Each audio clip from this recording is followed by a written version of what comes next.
Bueno, la doctora Jimena Quinzaños Fresnedo tiene una especialidad en Espérame, medicina de espérame, rehabilitación. todavía no son las 9 y hay que ser Ah, decentes para todos los demás porque están conectando varias personas todavía, ¿no? Pero déjala en pantalla para que la vean leyendo con calma. bueno.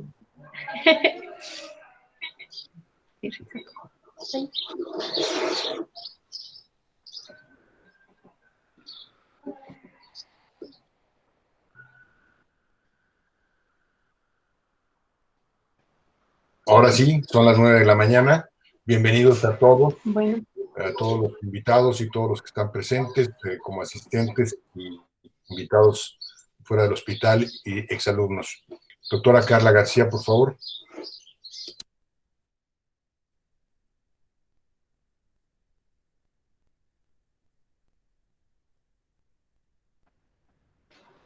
Ahora sí, doctora Carla García, preséntenos. yo ya no tengo buena señal. Ah, no tengo buena señal. Ah, sí. Ya estoy bien.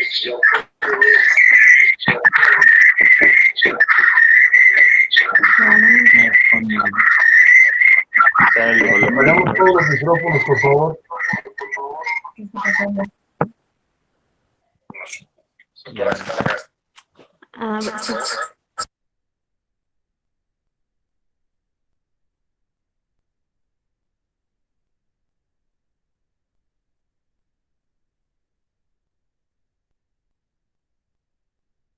Ah, ya. ¿Ahí me escuchan? Sí, muy claro. La doctora Jimena Quinzaños Fresnedo es especialista en medicina de rehabilitación, tiene una alta especialidad en rehabilitación neurológica, una maestría en ciencias médicas, doctorado en ciencias médicas, es jefa de la división de rehabilitación neurológica, profesora de la especialidad de rehabilitación, es secretaria del comité de investigación del INR, lo que significa que todos nuestros protocolos pasan por sus manos. Es miembro del ASIA, miembro del Sistema Nacional de Investigadores, del Comité de Farmacovigilancia de Infecciones del INR y tiene múltiples publicaciones, la mayoría, si no es que todas, indexadas en PubMed. Muchas gracias, doctora 15 años, por estar con nosotros.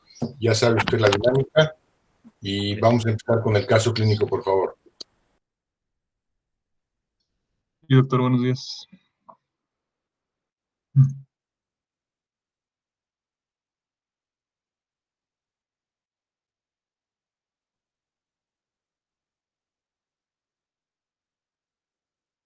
Perdón, ¿ya se ve en mi pantalla? Sí. Muy bien, vamos a comenzar la clase del día de hoy presentando el caso clínico. Lo voy a presentar yo, Max H, R3 de Ortopedia, junto con el doctor Alejandro Miranda, R5 del Fellow de Cirugía de Columna. El tema de hoy es lesión de médula espinal y vamos a comenzar con un caso clínico. Se trata de una paciente femenina de 48 años de edad, originaria de la Ciudad de México, que no tiene ningún antecedente de relevancia para el padecimiento actual. Eh, Ella inicia el domingo 9 de junio del año pasado, el 2019. Estuvo involucrada en un accidente automovilístico. Refiere que iba como copiloto y recibe un impacto de su lado, golpeando con su cabeza contra el parabrisas. Ella sufrió una pérdida del estado de alerta, no se refiere por cuánto tiempo, y es auxiliada por paramédicos, quienes la llevan a un hospital general en Iztapalapa. Allí es valorada y egresada con el diagnóstico de traumatismo craneoencefálico leve y esguince cervical únicamente. Ella persiste con la sintomatología y acude a este instituto hasta el día 15 de junio, es decir, 6 días después. Estas son las escalas que se realizan a su ingreso. Tiene como dato importante un índice de masa corporal de 30. Y a la exploración física vemos que tiene fuerza disminuida a niveles C6, C7, C8 y T1, así como sensibilidad alterada en todos los niveles y los reflejos disminuidos. No presenta ningún reflejo patológico. Estas son fotos clínicas de la paciente. Ella llegó con un collarín rígido. Y estas son sus radiografías iniciales, donde vemos cómo a nivel de C6 y C7 hay una traslación vertebral hacia anterior. Vemos cómo en la imagen transoral no hay ninguna alteración. Y aquí, bueno, aquí se confirma cómo está la traslación de C6 y C7. Y tenemos imágenes de resonancia, de tomografía, perdón, donde se confirma la lesión que veíamos en rayos X y se ve la fractura también del cuerpo de C6. Tenemos la reconstrucción en 3D, confirmando la lesión que ya veíamos en rayos X y en tomografía.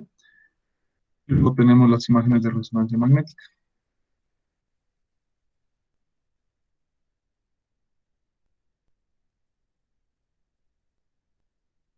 No se escucha. Bueno, aquí tenemos un pequeño resumen de las imágenes de la paciente, viendo los rayos X, la tomografía en reconstrucción 3D y las imágenes por resonancia al nivel de la lesión. Y se realiza el diagnóstico de una fractura de luxación C6-C7 tipo C de AO, SLIC7 y lesión medular ACAD nivel C5. Y se le propone a la paciente una cirugía consistente en abordaje cervical posterior, reducción, fijación y artrosis posterolateral de C5 a C7. Y bueno, posteriormente vamos a ver la resolución del caso clínico. Y vamos a empezar con una pequeña introducción del tema de lesión de médula espinal. Adelante. Tenemos como definición que la lesión de médula espinal es una afectación de los elementos nerviosos que se encuentran dentro del canal vertebral, que provocan un déficit sensitivo transitorio o permanente y un déficit motor o disfunción vesical intestinal. Ya veremos más adelante qué tipos de déficits puede haber. Vamos a empezar con un poco de historia sobre la lesión medular, que se remonta hasta el año 2500 a.C., donde se hizo el papiro de Edwin Smith, que se dice que es el primer documento científico que está registrado, el primer documento médico. Y en este documento ya se encuentran algunos conocimientos sobre anatomía y cirugía.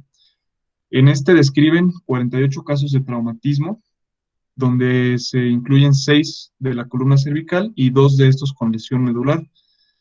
Y bueno, desde aquí se habla de que era una enfermedad que no debía ser tratada, que en el campo de batalla, cuando se realizaba el triage, se usaban los recursos que eran muy limitados en esos tiempos para las personas que podían regresar a sus funciones. Y pues los pacientes con lesión medular refieren que no iban a regresar a sus funciones, entonces no se trataban estos casos. Y este concepto se manejó hasta principios del siglo XX.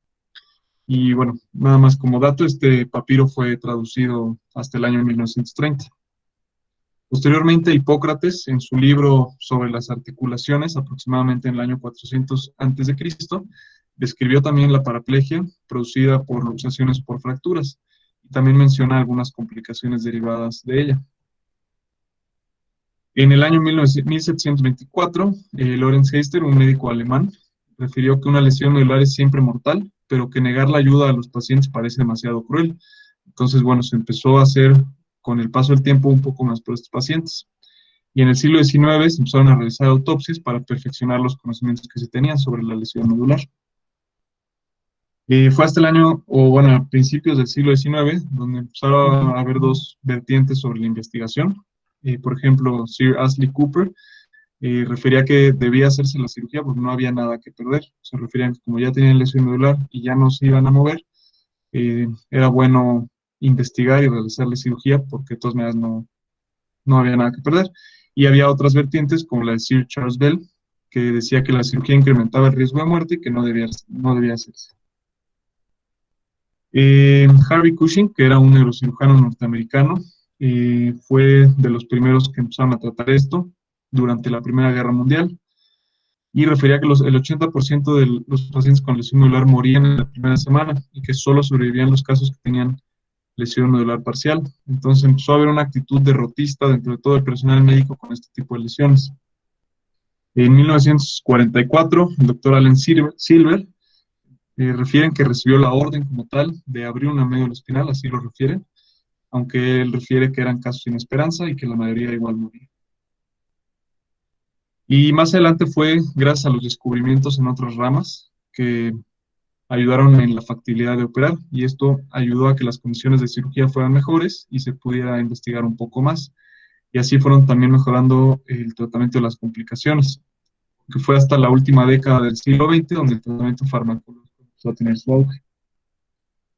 Aquí nada más como resumen, los avances en las diferentes ramas que hubo: microbiología, anestesiología, hematología, imagenología, fueron las que permitieron que la cirugía fuera desarrollándose.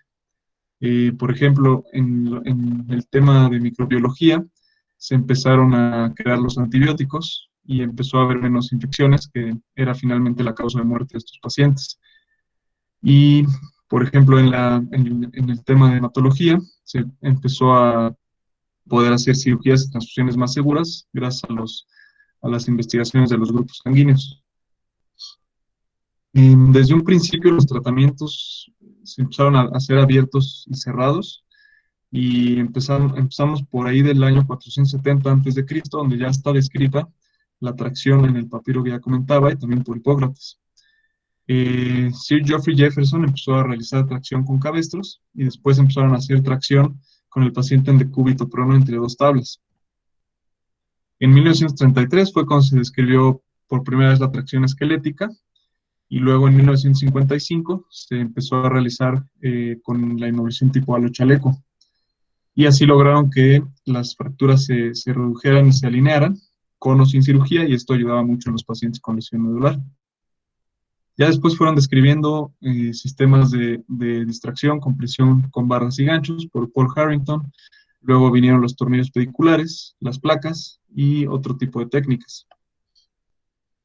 A pesar de los avances quirúrgicos, también es importante tomar en cuenta que el tratamiento conservador puede tener buenos resultados en algunos pacientes. Y bueno, todos estos logros hicieron que la sobrevida aumentara, porque la columna se estabilizaba y se alineaba, y se empezó a poder tratar las lesiones de la columna vertebral, que son principalmente la causa de lesión medular. Pero, sin embargo, la lesión de la médula espinal y los órganos que se inervan significan aún un reto actualmente en el tratamiento. Estos son los 6 personajes que se consideran como los padres de la paraplegia, sobre todo el doctor Donald Monroe, que fue el que fundó la primera unidad de lesión medular en Boston en 1936, y posteriormente se fue, digamos, copiando su modo de hacer esta unidad. En Europa, en Asia, se fundó la Sociedad Internacional de Lesión Medular más adelante por el doctor Ludwig Guttmann, y luego en Australia, Asia y África, y finalmente se fundó la Sociedad Americana de Paraplegia. Y el doctor John Young, es muy importante, fue el que creó el sistema modelo, que refiere que se debían tratar todas las lesiones y los sistemas afectados, que es el tratamiento multidisciplinario que tenemos hoy en día, por ejemplo, en el instituto. Y esto fue replicado más adelante, y hasta que el doctor Alan Rosier fue el que empezó a describir que los pacientes se tenían que readmitir para cualquier padecimiento crónico, porque antes, cuando se decía que el padecimiento ya no era urgente, los pacientes se daban de alta y no se readmitían. Entonces, fue hasta el doctor Alan Rosier que dijo que cuando regresaran con algún otro padecimiento derivado de la lesión medular, se debían readmitir y tratar hospitalizados. Vamos a pasar a la epidemiología de la lesión medular. Sabemos que en Estados Unidos la incidencia es de 54 en 1 millón de habitantes, y globalmente es muy variable, va desde 10 hasta 83, depende de qué país, por cada millón de habitantes. Se dice que hay 17,000 casos nuevos al año, esto sin contar los pacientes fallecidos, porque muchos pacientes ni siquiera llegan a una atención hospitalaria. Se dice que hay aproximadamente 282,000 personas en Estados Unidos actualmente con lesión medular, y la edad media es de 42 años aproximadamente. Se refiere que hay 2 picos, esto por el tipo de pacientes que son y por la etiología. Un pico en pacientes jóvenes de 15 a 29 años, y luego un pico en pacientes mayores de 65 años. Sabemos que 1 de cada 4 pacientes es mujer, y el resto son hombres, el 80%. Y de estos, el 50% sufren lesiones completas, y 1/3 tienen tetraplegia. La etiología es muy variable por cada país, ahorita vamos a ver una imagen, pero en general la causa más frecuente es accidentes automovilísticos, y esta etiología ha permanecido estable a lo largo de los años, casi siempre ha sido la primera causa. Sin embargo, en algunos países ha descendido esta causa debido a los coches modernos que tienen medidas de seguridad cada vez mejores. La segunda causa a nivel mundial es caídas de altura, y se refiere que es la primera causa en pacientes mayores de 60 años. La siguiente causa es recreación, ya sea deportes o algún otro tipo de de recreación, que esta ha ido en descenso por las medidas de prevención cada vez más importantes y las regulaciones que hay. Y la cuarta causa a nivel mundial es la violencia, sobre todo heridas por arma de fuego o puede ser por arma blanca. Sin embargo, hay países como Brasil y Sudáfrica, y yo creo que también algunas regiones aquí de México, sin embargo no está descrito, donde es la primera causa de lesión medular. Y otras causas que se describen son aplastamiento como tal, y en el apartado de violencia hay algunos países como Groenlandia que el suicidio es una causa importante. También tenemos algunas causas de lesiones medulares médicas, sin embargo estas son el menor número de casos, y dentro de estas las lesiones tumorales son la causa más frecuente. Aquí tenemos un diagrama donde vemos por regiones, no está por países, está por regiones de la OMS, cuál es la incidencia en cada región. Y vemos, por ejemplo, que en la región de Latinoamérica Central, donde estaría incluido México, refieren que aproximadamente es de 24 por cada millón de habitantes. Sin embargo, dicen en este artículo que son predicciones, o sea que no hay un número descrito como tal, como en otros países sí las hay, como en Australia, por ejemplo, que tiene un sistema en este sentido, que tiene una incidencia mucho menor. Y aquí tenemos algunos países que toman de ejemplo, donde vemos las causas de la lesión medular, y vemos que casi en todos los países la primera causa es accidentes automovilísticos, que son las barras que vemos hasta el lado izquierdo de cada país. Sin embargo, vemos que en algunos países, como ya lo había mencionado, como Sudáfrica, por ejemplo, donde la primera causa es violencia, y hay algunos países como China o Pakistán, sobre todo en Asia, que la primera causa son las caídas de altura. Y esto es porque en esos países hay muchas obras donde los trabajadores caen de altura y no tienen equipos de seguridad adecuados. Y lo que les comentaba también es importante, por ejemplo, en Groenlandia, la primera causa es violencia, pero refieren que es violencia por suicidio, no por asaltos. El tiempo de internamiento de los pacientes con lesión medular es aproximadamente de 11 días, que puede ir desde los 24, perdón, en los años 70 era de 24 días en promedio. Entonces vemos cómo ha habido un avance incluso en este rubro. Y el tiempo de internamiento para rehabilitación en promedio es de 35 días. Y vemos cómo en los años 70 era de 98 días. Entonces también en los temas de rehabilitación ha habido un avance muy importante para el tiempo de internamiento. Y sabemos que el 30% de los pacientes reingresan al menos una vez y están 22 días en promedio. Y esto derivado de enfermedades genitourinarias, dermatológicas, que son las principales, pero pueden ser también por causas respiratorias, digestivas, circulatorias o musculoesqueléticas. Aquí vemos por niveles las lesiones medulares. Vemos que más de la mitad de los pacientes es a nivel cervical la lesión y el resto se distribuye de manera equitativa en torácica, toracolumbar, lumbosacra. Y luego, por severidad de la lesión neurológica, vemos que la más frecuente es la lesión hacia A, seguido de hacia B y luego B y C.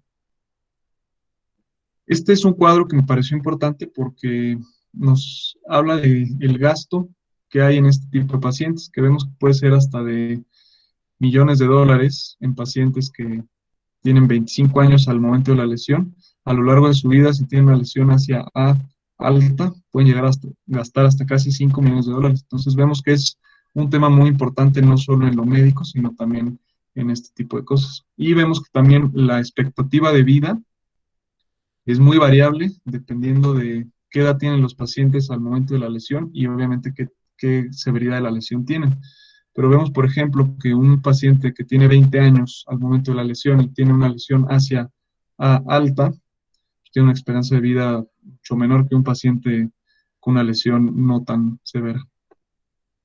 Y para terminar, las causas de muerte, las principales son neumonía y septicemia, y hay muchas que han ido en descenso, que son, por ejemplo, cáncer o enfermedades cardiovasculares, o algunas que han ido en aumento, como enfermedades endocrinas, metabólicas y nutricionales. Entonces, bueno, esto es importante también para tratar de prevenir estas causas. Finalmente vamos a pasar a un pequeño repaso anatómico muy breve para entender posteriormente todos los síndromes que puede haber. Sabemos que la médula espinal es una continuación de la médula oblongada. Permítame, doctor Max. Permítame. Doctora Jimena, ¿nos quieres dar una opinión acerca de lo que se ha presentado, incluso del caso clínico? Creo que han habido muchos puntos interesantes con respecto a la epidemiología, sobre todo, que me sorprendió que habiendo ya varios artículos publicados de parte de México no aparezcan todavía estas estadísticas de las cuales siempre nos quejamos. Sin embargo, hoy en día sí hay artículos. ¿Cuál es su opinión, doctora?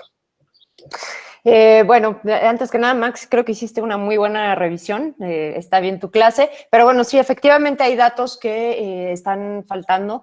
En México hay dos artículos, uno del doctor Barón, que está bastante bien, que habla de lesiones en el Instituto Nacional de Rehabilitación, y hay otra del IMSS, del Hospital Colonia. Yo supongo que el hecho de que no estén referidas en el artículo del Spinal Cord es debido a que este artículo el metaanálisis que hicieron se hizo después de que fueran publicados los artículos del doctor Barón y de las personas del IMSS.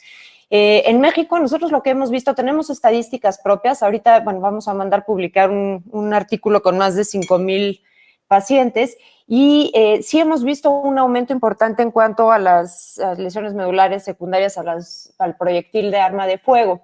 Algo que también es importante que consideren, que no se mencionó, de forma muy somera, es que también el nivel neurológico, o sea, lo dividen en paraplegias, tetraplegias, y también varía a nivel mundial.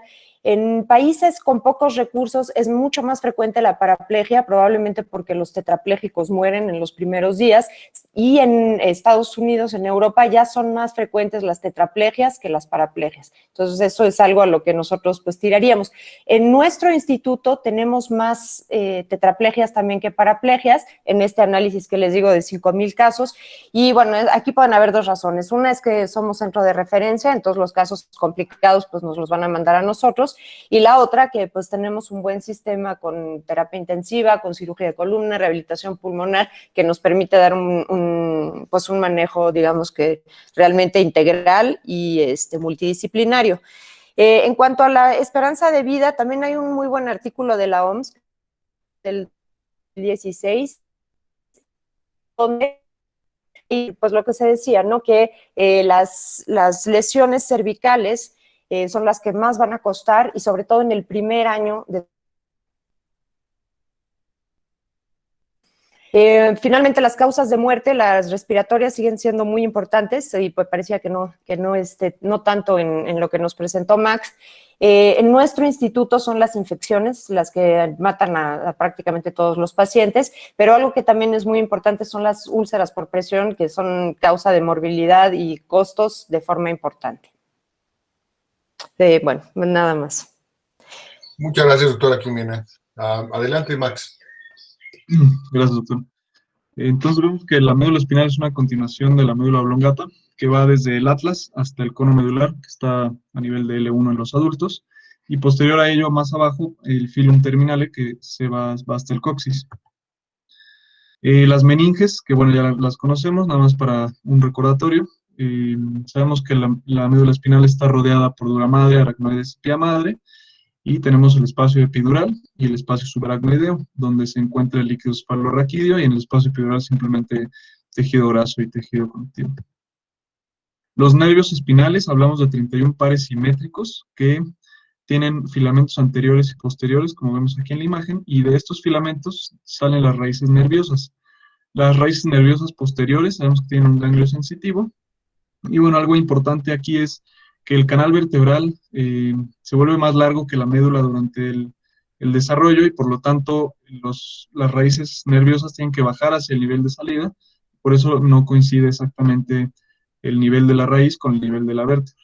Hay que tener eso siempre en cuenta. Sabemos que la sustancia nerviosa tiene una sustancia gris y una sustancia blanca.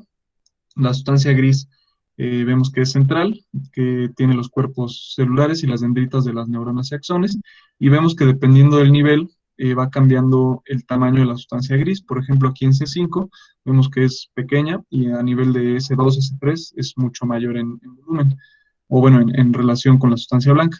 Y la sustancia blanca periférica, que cuenta con los axones longitudinales de las vías nerviosas de la médula. Y sabemos que hay 3 tipos de tractos en la médula: ascendentes, descendentes y propioespinales. Y aquí un poco resumido, los más importantes de los tractos ascendentes.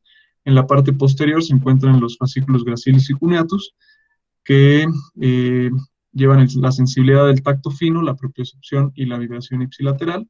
Luego tenemos los espinotalámicos anterior y lateral, que llevan la sensibilidad gruesa, menos discriminatoria, dolor y temperatura contralateral. Y luego el resto de los tractos, espinocerebelosos anterior y posterior, espinoolivares, espinotectales y espinoreticulares, que ayudan sobre todo con los reflejos y el control motor. Y los tractos descendentes más importantes, los corticoespinales y ruberoespinales, que se encuentran en la región posterolateral, que sobre todo ayudan con los movimientos finos en los músculos distales y modulan también la transmisión sensitiva ipsilateral. Y los otros son los retículoespinales, anterior y lateral, tectoespinales, vestíbuloespinales medial y lateral, e intersticioespinales, que se encuentran principalmente en la región anteromedial y sirven sobre todo para controlar la musculatura axial más proximal y ayudan con la postura y también modulan la transmisión sensitiva contralateral. Y bueno, más adelante vamos a ver la resolución del caso clínico. Ahorita vamos a continuar con el tema principal de la clase. Nada más como por eso es tan compleja la recuperación de la lesión de la médula espinal. A veces se nos olvida y creemos que es un tracto de alambres nada más, pero estos descendentes, ascendentes y para los dos lados, rodeados de matriz, no permite la recuperación por vía quirúrgica desde el punto de vista de sutura. Y por ahí es donde estamos tratando de atender. Doctora, por favor. Sí, me gustaría también, o sea, algo como pragmático para ustedes, es que, bueno, son muy interesantes todas estas vías, pero van a ver que la forma en que exploramos una lesión medular es mediante los estándares internacionales que propone el ASIA, y aquí, como tip, vamos a evaluar 3 tractos principalmente, que serían los cordones posteriores, que nos hablan de sensibilidad profunda. Esos van a ser evaluados mediante light touch, porque en realidad lo que está evaluando es una presión muy ligera. El espinotalámico lateral, que lo vamos a evaluar con el pinprick, y bueno, la vía piramidal o corticoespinal, que es mediante la fuerza.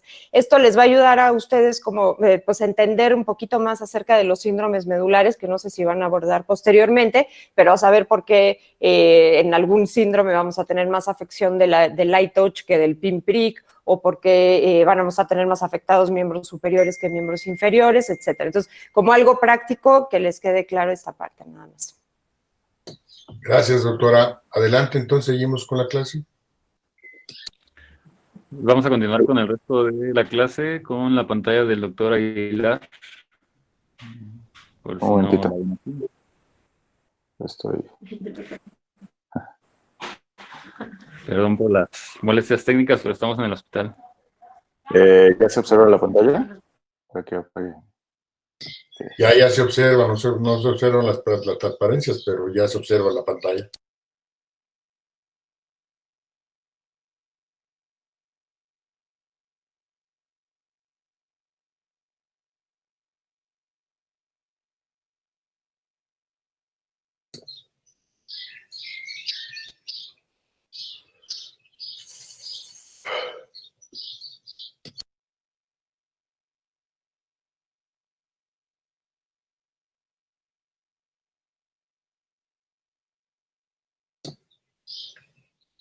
Ya está la transparencia, ahora ¿quién va a hablar?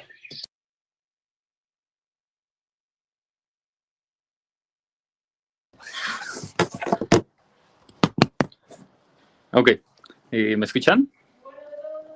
Sí. Gracias. Nada más les pido, por favor, si me dejan de escuchar, me lo hagan saber porque hay un poquito de interferencia. Bueno, vamos a ver lesión medular el resto de la clase. Mi nombre es Alejandro Miranda, soy residente del servicio de cirugía de columna. La siguiente, por favor. Continuando con lo que expuso Max, vamos a ver la fisiopatología del daño medular.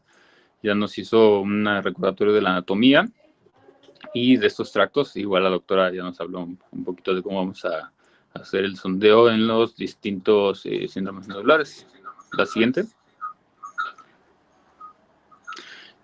Para los mecanismos de la lesión medular primaria, tenemos en cuenta que tenemos que puede ser por situaciones compresivas, esto por fracturas o invasiones al canal medular, contusivas, cizallamiento, laceración, estiramiento agudo, aceleración y desaceleración súbita.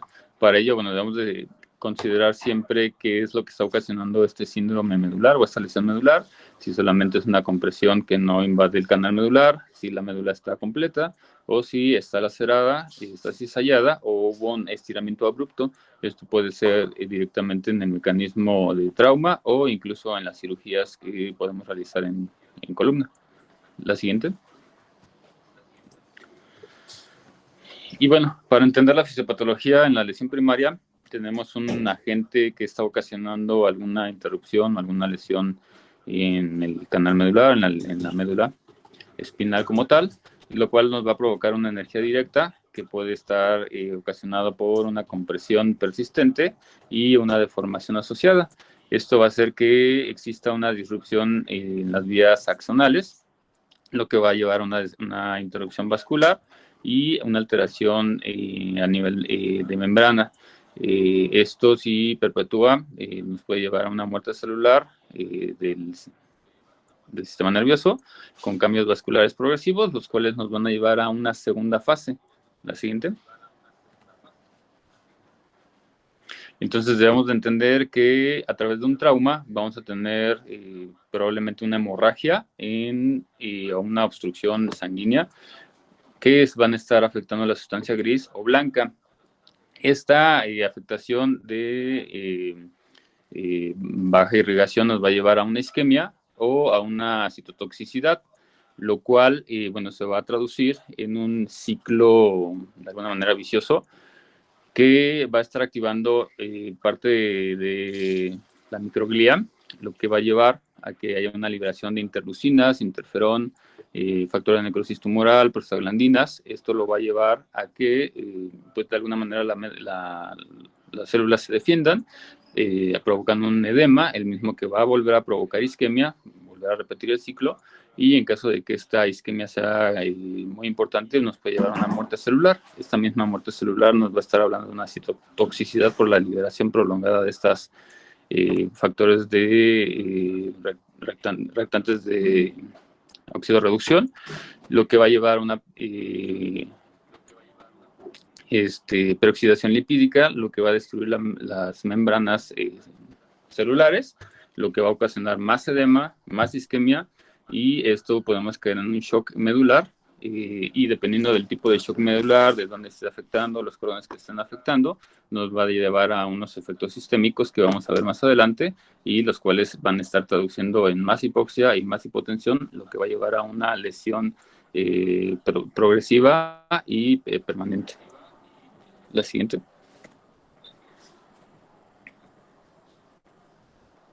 Entonces, bueno, todo parte de que la alteración de la irrigación va a estar afectada. Puede ser por compresión, por infartos o por laceraciones directas.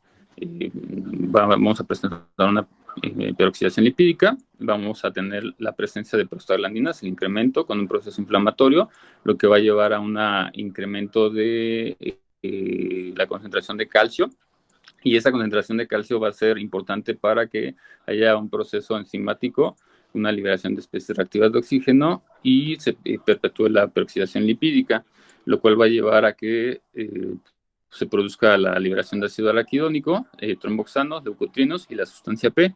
Esto nos va a llevar a que el glutamato se incremente tanto en receptores como en concentración, y nos va a dar datos de hiperexcitabilidad celular con continuidad hacia la apoptosis. Por otro lado, si continuamos con esta sustancia P, nos puede ir más las interleucinas, factores de necrosis tumoral y toda la cascada de inflamación. Vamos a tener una concentración de edema, lo que va a llevar a la célula que se mielinice. Hay una esclerosis y una necrosis, ya sea de la sustancia gris o de la sustancia blanca, dependiendo de dónde está afectado, y esto está afectando a nivel ya mitocondrial, lo que en conjunto va a provocar que se produzca una cicatriz glial, y esta cicatriz glial va a ser importante para procesos inhibitorios de la regeneración. La siguiente.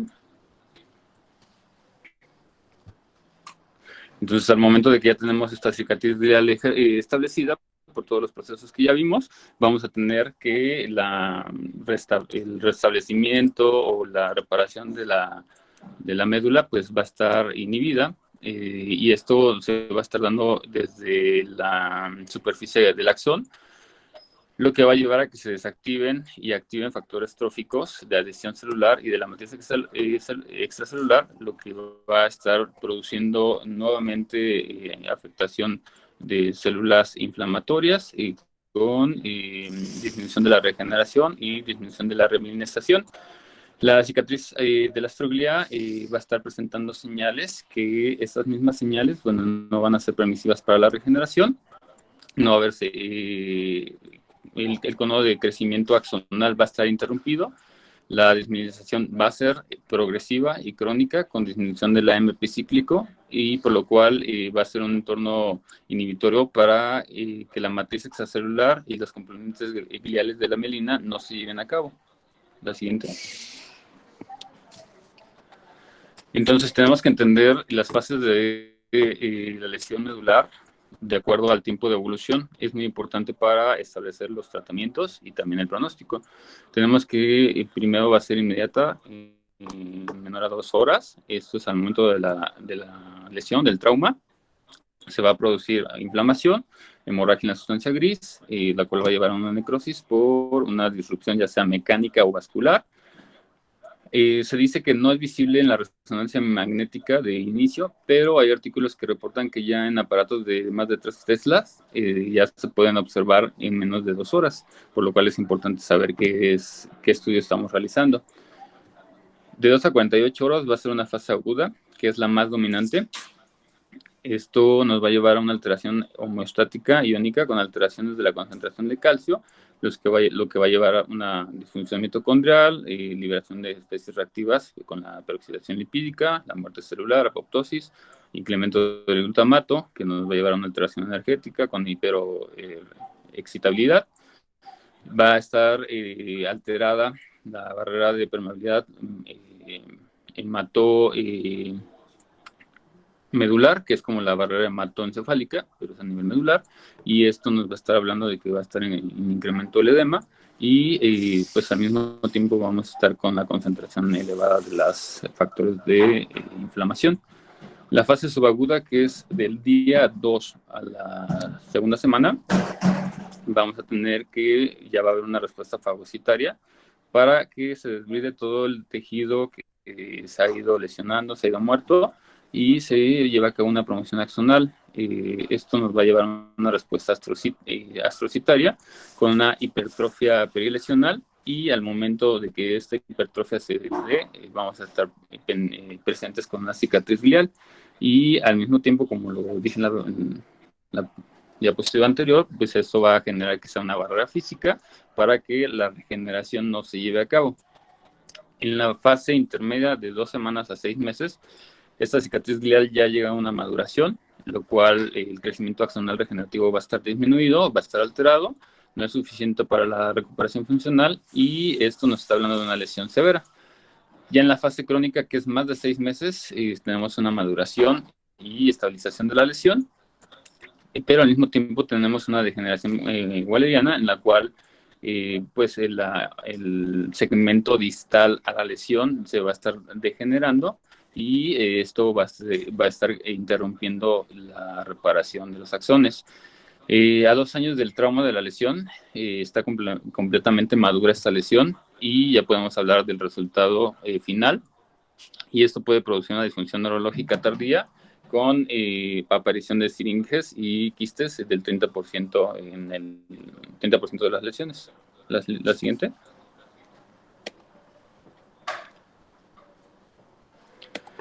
Bueno, para hablar de lesión medular tenemos que hablar de choque medular. Tenemos fase 1, en la cual va a estar el choque medular establecido por arreflexia y hiporreflexia en menos de 24 horas.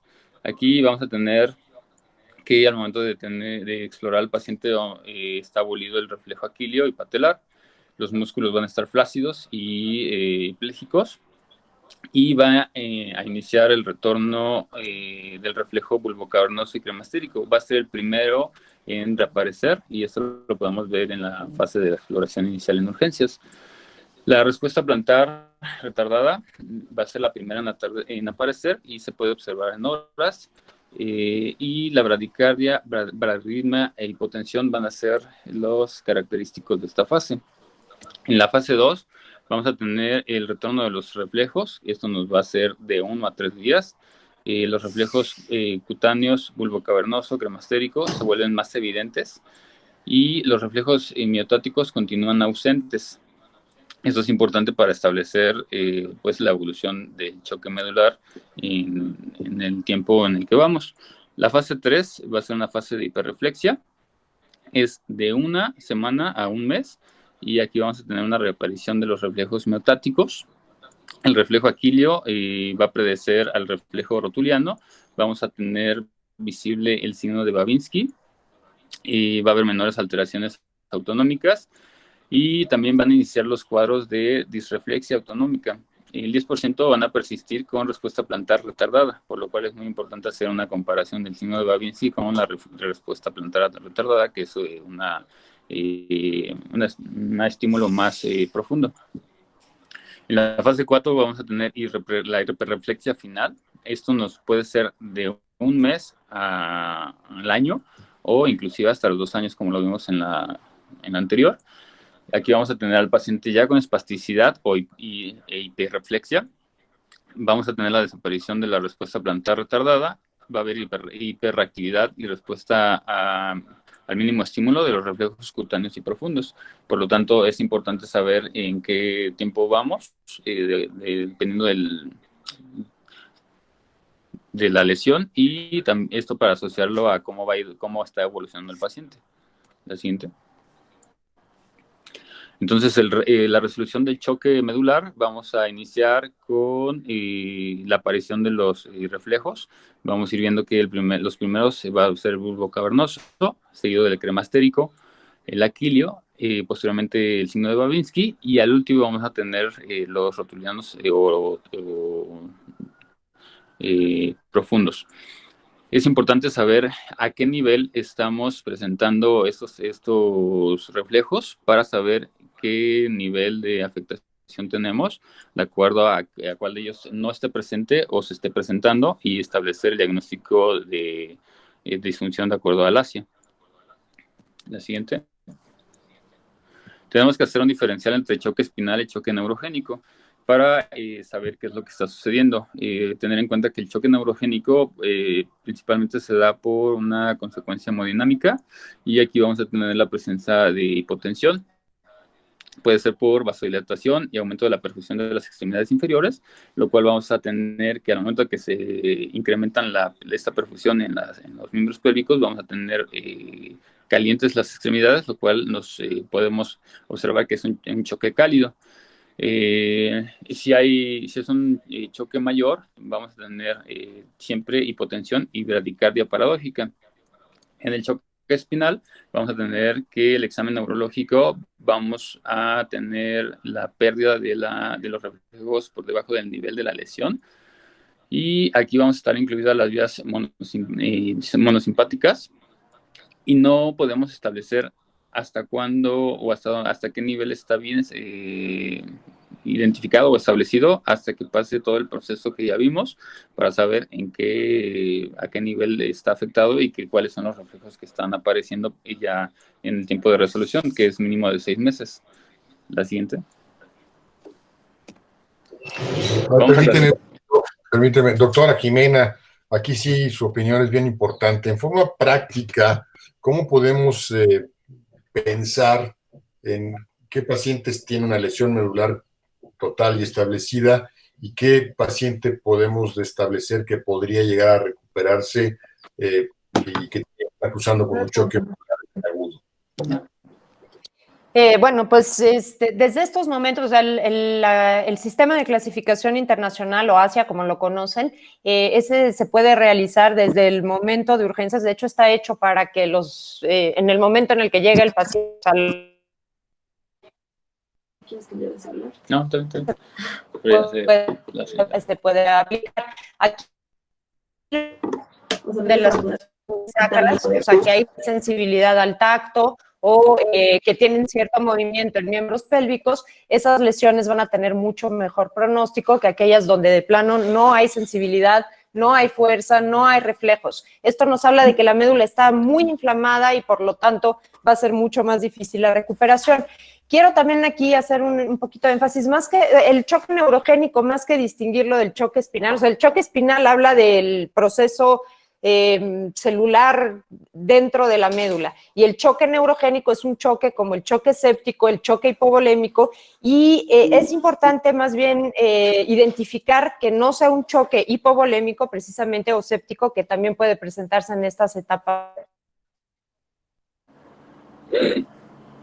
En que en el choque neurogénico vamos a tener bradia, a diferencia del choque séptico, en donde tendríamos taquicardia y tenemos que iniciar con antibióticos, y el choque hipovolémico, donde pues bueno, se va a tratar con puro volumen y donde también vamos a tener taquicardia. Bueno, algo que también es importante en este aspecto es que, bueno, esta es la razón, todo este proceso inflamatorio y citoquímico que está sucediendo a nivel medular, es la razón por la cual los esteroides han sido muy, pues, investigados, como ven, pretendiendo disminuir el daño secundario. Se han utilizado este tipo de fármacos y, bueno, pues tiene lógica, ¿no? También es la razón por la cual en algún tiempo se utilizaron las sustancias frías, el frío generalizado a nivel del cuerpo, porque pues lo que pretendían precisamente es disminuir este daño secundario. Y algo que pues supongo que vamos a ver posteriormente con el artículo que quieren presentar, es que la descompresión temprana también va a ayudar a que este daño secundario sea menor y por lo tanto puede ser la razón por la cual mejora el pronóstico dependiendo del tiempo en el que se opere el paciente. Básicamente. Gracias, doctora. Continuamos, por favor. La siguiente, por favor. Bueno, entonces vamos a clasificar la lesión medular completa, síndrome medular completo, lesión medular incompleta o síndrome medular incompleto. La siguiente. La lesión medular completa vamos a tener aquella que la médula va a estar seccionada por completo o gravemente comprimida, ya sea por un proceso de una fractura o una contusión o un hematoma. Y esto va a estar llevando a que haya una interrupción de la oxigenación del riego sanguíneo, lo que va a llevar a toda la cascada que ya vimos. Y esta lesión medular completa siempre va a estar caracterizada porque va a incluir los niveles sacros. La siguiente. En la lesión medular incompleta, vamos a ver que va a preservar funciones sensitivas o motoras por debajo del nivel de la lesión. Vamos a estar ahorita viendo que lo vamos a dividir en el síndrome de Brown-Séquard, el síndrome medular anterior, centromedular, medular posterior, cono medular y caudequina, de acuerdo a cómo estén los tractos afectados, donde esté el sitio de afectación y pues lo que lo esté ocasionando. La siguiente. En el síndrome de Brown-Séquard vamos a tener que las causas pueden ser hemisección espinal, y esto también pueden estar involucrados heridas o laceraciones por arma de fuego o heridas punzocortantes. Lo que vamos a buscar en la exploración, vamos a encontrar pérdida de la función de los fascículos posteriores y como lo explicó el doctor Max, vamos a tener que va a estar afectada la propiocepción, vibración y tacto epicrítico. Vamos a tener una parálisis motora y el síndrome de neutora, vamos a tener un síndrome de neurona motora inferior, perdón, a nivel de la lesión y síndrome de neurona motora superior por debajo de la lesión. Los hallazgos contralaterales, vamos a tener pérdida de la sensibilidad del dolor y temperatura inferior a la lesión. Y esto es porque va a estar afectado el fascículo espinotalámico lateral. La sensibilidad del tacto ligero va a estar preservada. Esto va a estar porque las vías ipsilaterales y contralaterales de los fascículos espinotalámicos van a estar preservados. El manejo para el síndrome de Brown-Séquard va a ser estabilización espinal en caso de que sea una inestabilidad o una fractura. o que esté inestable la columna, y se recomienda los tratamientos con esteroides que vamos a ver más adelante, y también se recomienda una terapia física temprana. La siguiente. Entonces es importante recordar que el síndrome va a ser característico porque vamos a tener pérdida ipsilateral, motor y propiocepción, y pérdida contralateral de dolor y temperatura. Es una de las características que lo vamos a identificar. La siguiente. El síndrome de cordón anterior. Aquí lo que tenemos como causa es una alteración de la arteria espinal anterior. Esto puede ser ocasionado por una lesión, un trombo, un hematoma, cualquier cosa que esté interrumpiendo esta arteria. Nos va a llevar a un infarto medular del área irrigada por esta arteria, que son los 2/3 anteriores de la médula espinal. Y la exploración que vamos a tener, vamos a encontrar a un paciente con pérdida de la función motora y de dolor y temperatura, con propiocepción conservada, sensación de tacto ligero, pero esta lesión, este síndrome, va a ser el de peor pronóstico, ya que el 10 al 20% van a recuperar el control motor funcional. El manejo que vamos a tener para este síndrome va a ser una terapia física y ocupacional, y pues dependiendo también, si en caso de que haya una compresión, una inestabilidad, se tiene que fijar la columna y descomprimir. La siguiente.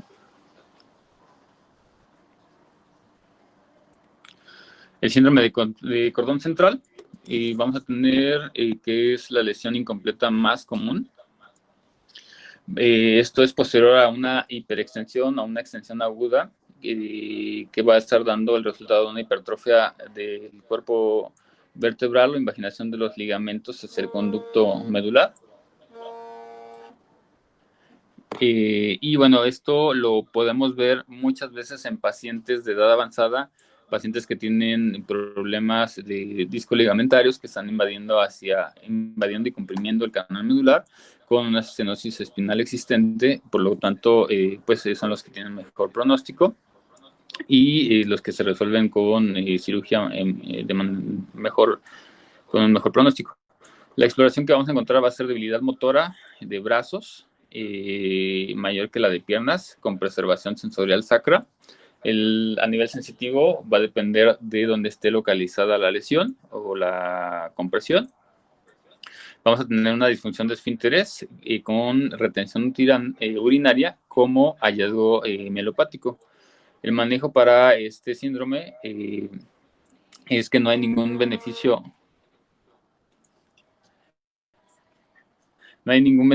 comprobado de la inmovilización prolongada, por lo tanto se debe de llevar a cabo una descompresión rápida o oportuna.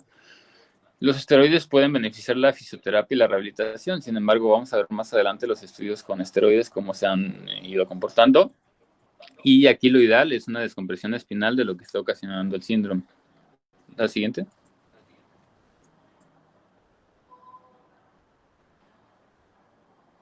El síndrome de cordón posterior es relativamente raro, es el menos frecuente. Va a ser una causa de dolor y parestesias a nivel de cuello, extremidades superiores y el torso. A nivel de motor, va a estar preservado la función motora por debajo de la lesión medular. Y aquí lo que va a estar característico de este síndrome es que va a tener la fuerza o el motor preservado, pero vamos a tener pérdida de la propiocepción y de la capacidad de la sensación de presión como hallazgos. La siguiente. En el síndrome del cono medular vamos a encontrar que las causas van a ser una lesión del cordón sacro y de las raíces nerviosas lumbares, que pueden estar ocasionadas por traumatismos, fracturas que estén lumbares superiores, y esto es a nivel de L1. Lo más común que podamos encontrar, además de las fracturas y los hematomas, trombos, van a ser las hernias discales y tumores que estén comprimiendo a este nivel el cono medular. En la exploración vamos a encontrar intestino, vejiga y disfunción sexual con arreflexia, una función motora normal de la pierna, y el reflejo bulbocavernoso va a estar presente con una lesión alta. El manejo va a ser una descompresión quirúrgica emergente al momento de que se esté presentando como una urgencia. Se pueden dar cursos de esteroides, GM1 gangliósido, que vamos a ver más adelante también, en un bolo de 100 miligramos. Esto lo recomiendan en un artículo, pero sin embargo vamos a ver más adelante que hay de controversia con este tratamiento. Y por parte de rehabilitación, tenemos que iniciar un entrenamiento intestinal y vesical al momento de que se hace la descompresión. La siguiente. En el síndrome de Cabo-de-Quina van a ser por lesiones de las raíces nerviosas lumbares y sacras. Vamos a recordar aquí que ya solamente a este nivel vamos a encontrar las raíces, las terminales. Esto va a ser a nivel por debajo de L2 o inferiores. Lo que va a estar ocasionado puede ser por los traumatismos, fracturas pélvicas, hernias de disco, tumores o cualquier situación que esté comprimiendo o afectando las terminales nerviosas a ese nivel. La exploración que vamos a tener va a ser debilidad o parálisis flácida en las piernas. En lesiones elevadas vamos a tener vejiga neurológica, reflejo bulbocavernoso ausente, y el manejo es parecido al anterior. Tenemos que tener una descompresión emergente, una descompresión quirúrgica. También podemos dar cursos de esteroides y el entrenamiento intestinal y vesical para que tenga una mejor evolución del paciente. La siguiente. Entonces, ya con estas conocimientos de cómo lo vamos a clasificar, vamos a hacer una evaluación inicial, para lo cual, bueno, se recomienda que tengamos una inmovilización adecuada del paciente en caso de que haya sido secundaria a un traumatismo espinal, descartar que no sea congénito por un hematoma o por alguna otra situación que esté causando la afectación a nivel de la médula. Tenemos que tener un cuidado de los pacientes con alteración del estado de conciencia, ya que podemos estar hablando de una lesión alta o una lesión a nivel pues de cerebral o cerebelosa, y es por eso que tenemos que tener el antecedente bien establecido de qué es lo que pasó para esa patología espinal. La siguiente. Por ello, bueno, siempre debemos de considerar que de acuerdo a las guías de la ATLS tenemos que procurar la vía aérea, todo el ABC que nos establece el ATLS, para que pues lo importante es salvaguardar la vida. Entonces tenemos que considerar si el paciente tiene automatismo para la respiración, si no proceder a una ventilación mecánica, restablecer la circulación en caso de que haya una hemorragia o que algo esté afectando la circulación o se da un choque hipovolémico, con lo cual también tenemos que hacer un diagnóstico diferencial en caso de un choque neurológico o un choque hipovolémico, valorar el estado neurológico, y tenemos que tener una exposición completa del paciente para ver otras lesiones que estén asociadas, que nos estén dando otros diagnósticos. La siguiente. Ya una vez que establecimos el control hemodinámico del paciente y lo tenemos controlado, tenemos que empezar a hacer una valoración, como lo mencionó la doctora, de acuerdo a los dermatomos y a los reflejos y a la fuerza muscular, de acuerdo a la clasificación de Asia. La siguiente.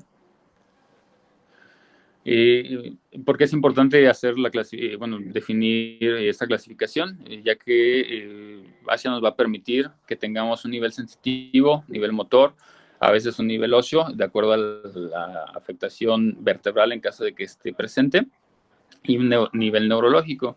Para ello vamos a hacer una exploración de acuerdo al mapeo que nos da Asia, buscando la función sensitiva, la función motora, los reflejos osteotendinosos y el nivel neurológico establecido. La siguiente. Con ello vamos a establecer el tipo de lesión, si es completa o incompleta, de acuerdo a las funciones sensitivas y motoras, y a el control de esfínteres, ya sea anal o vesical, y con ello establecer un diagnóstico de lesión medular, de acuerdo a lo que nos va a estar diciendo Asia. La siguiente. Entonces vamos a estar valorando sensibilidad, donde vamos a valorar sensibilidad superficial, de acuerdo a los dermatomas que se muestran en el mapa de la clasificación Asia. Le vamos a dar, bueno, vamos a valorar si está presente la sensibilidad superficial o profunda de acuerdo a una escala del 0 al 2. Tenemos que considerar 28 dermatomos de forma bilateral. Y el test sensitivo de acuerdo a la escala ASIA, tenemos que, vamos a poner 0 para anestesia, 1 para sensibilidad, pero que esté alterada o esté disminuida, y 2 para normal. Y en caso de que no podamos valorarlo, tenemos que ponerle NT por alguna situación que esté limitada a la superficie cutánea o que el paciente no esté en condiciones adecuadas. La siguiente. También tenemos que tener una exploración motora en la cual vamos a considerar que vamos a valorar 10 músculos claves. Para ello, bueno, tenemos que hacer una exploración tanto cervical como lumbar. Y de acuerdo a el test motor, le vamos a dar un puntaje del 1 al 5, de acuerdo a lo que vayamos encontrando desde el 0 como una parálisis total, hasta un 5, que es un movimiento normal activo, que completa el paciente con arco de movimiento contra resistencia. Y un 5 más es un movimiento normal activo, que se completa el arco de movimiento contra toda resistencia si no existen factores inhibitorios. Y NT nuevamente en caso de que sea no valorable. Entonces es importante saber cuáles son los músculos claves que vamos a estar valorando. No se valoran todos, simplemente los claves de C5 a T1 en caso de cervicales y de L2 a S1 en caso de lumbares. Y esto es muy importante para establecer el nivel de afectación. La siguiente. En caso de que haya una zona de preservación parcial, este término lo vamos a utilizar en lesión medular completa, cuando en las metámeras inmediatamente por debajo del nivel de lesión existen parte de la función motora o sensitiva. La siguiente.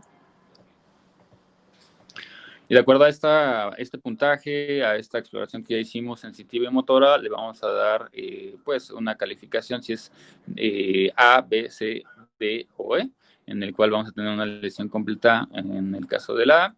En el caso de la E va a ser las funciones sensitivas y motoras son normales, pero aquí es importante saber que son pacientes que tuvieron un traumatismo medular y al momento de que nosotros los valoramos tienen funciones sensitivas y motoras normales. Es decir, tienen que haber tenido una alteración a nivel de medular. La siguiente. También podemos hacer uso de la clasificación de Frankel para lesiones medulares, en el cual vamos a tener A, que es completa, no está preservada ninguna función, motora o sensitiva por debajo de la zona de preservación parcial. La B, que es incompleta, pero aquí vamos a tener una sensibilidad preservada y preservación de cualquier sensación demostrable, excluyendo sensaciones fantasmas, y función motora voluntaria está ausente. Aquí la característica es que no tiene automatismo motor y tiene sensibilidad conservada, y debemos de hacer una exploración con los ojos cerrados del paciente para que excluyamos las sensaciones fantasmas o que sean niveles dudosos. La C incompleta va a ser actividad motora no funcional, pero va a estar presente, va a preservar la función motora voluntaria, la cual es mínima y no es útil funcionalmente, pero va a estar presente. Los músculos clave están en menos de 3 y la escala va a estar escala de gradación motora de acuerdo a la escala de Daniels. La D es una lesión incompleta en la cual vamos a tener actividad motora funcional preservada con una función motora voluntaria preservada y útil. La C no es útil, no es funcional, la D ya es útil, y la mayoría de los músculos clave están en un grado mayor a 3. Eso también es una característica. Y la E va a ser una lesión medular normal, la cual va a tener funciones motoras sensitivas normales, aunque pueden persistir reflejos anómalos, y lo mismo tiene que tener una alteración o una disrupción a la médula espinal para que le podamos dar una clasificación E. La siguiente. Para hacer el diagnóstico de una lesión medular, bueno, además de la exploración que ya tuvimos, nos vamos a hacer ayuda de imagenología. La siguiente. Vamos a empezar desde radiografías simples, que bueno, va a ser el estudio más económico, el de primera mano, y siempre debe de estar presente para descartar compromisos a nivel del canal y fracturas que estén presentes o deformaciones a nivel de la columna.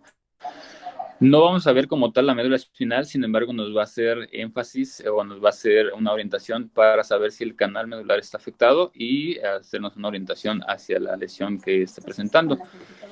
Podemos hacer uso también de la mielografía, pero es un estudio invasivo, más caro. La tomografía nos va a estar hablando de estructuras óseas.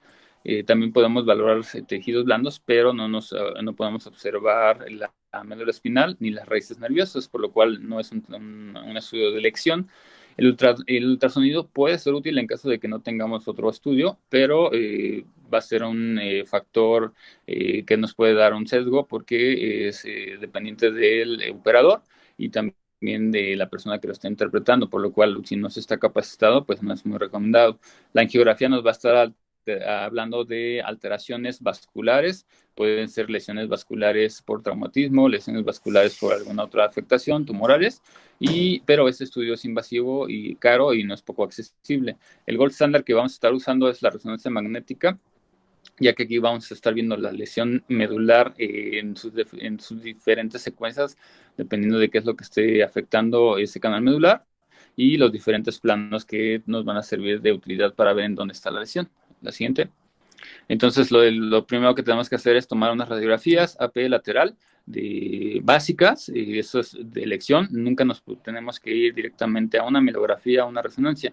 Aunque está en el gold standard, siempre tenemos que partir de las radiografías para saber en dónde está la afectación, ver los cuerpos vertebrales, la alineación de la columna y hacer un diagnóstico sospecho, y ahora sí poder solicitar una resonancia magnética del segmento que esté involucrado.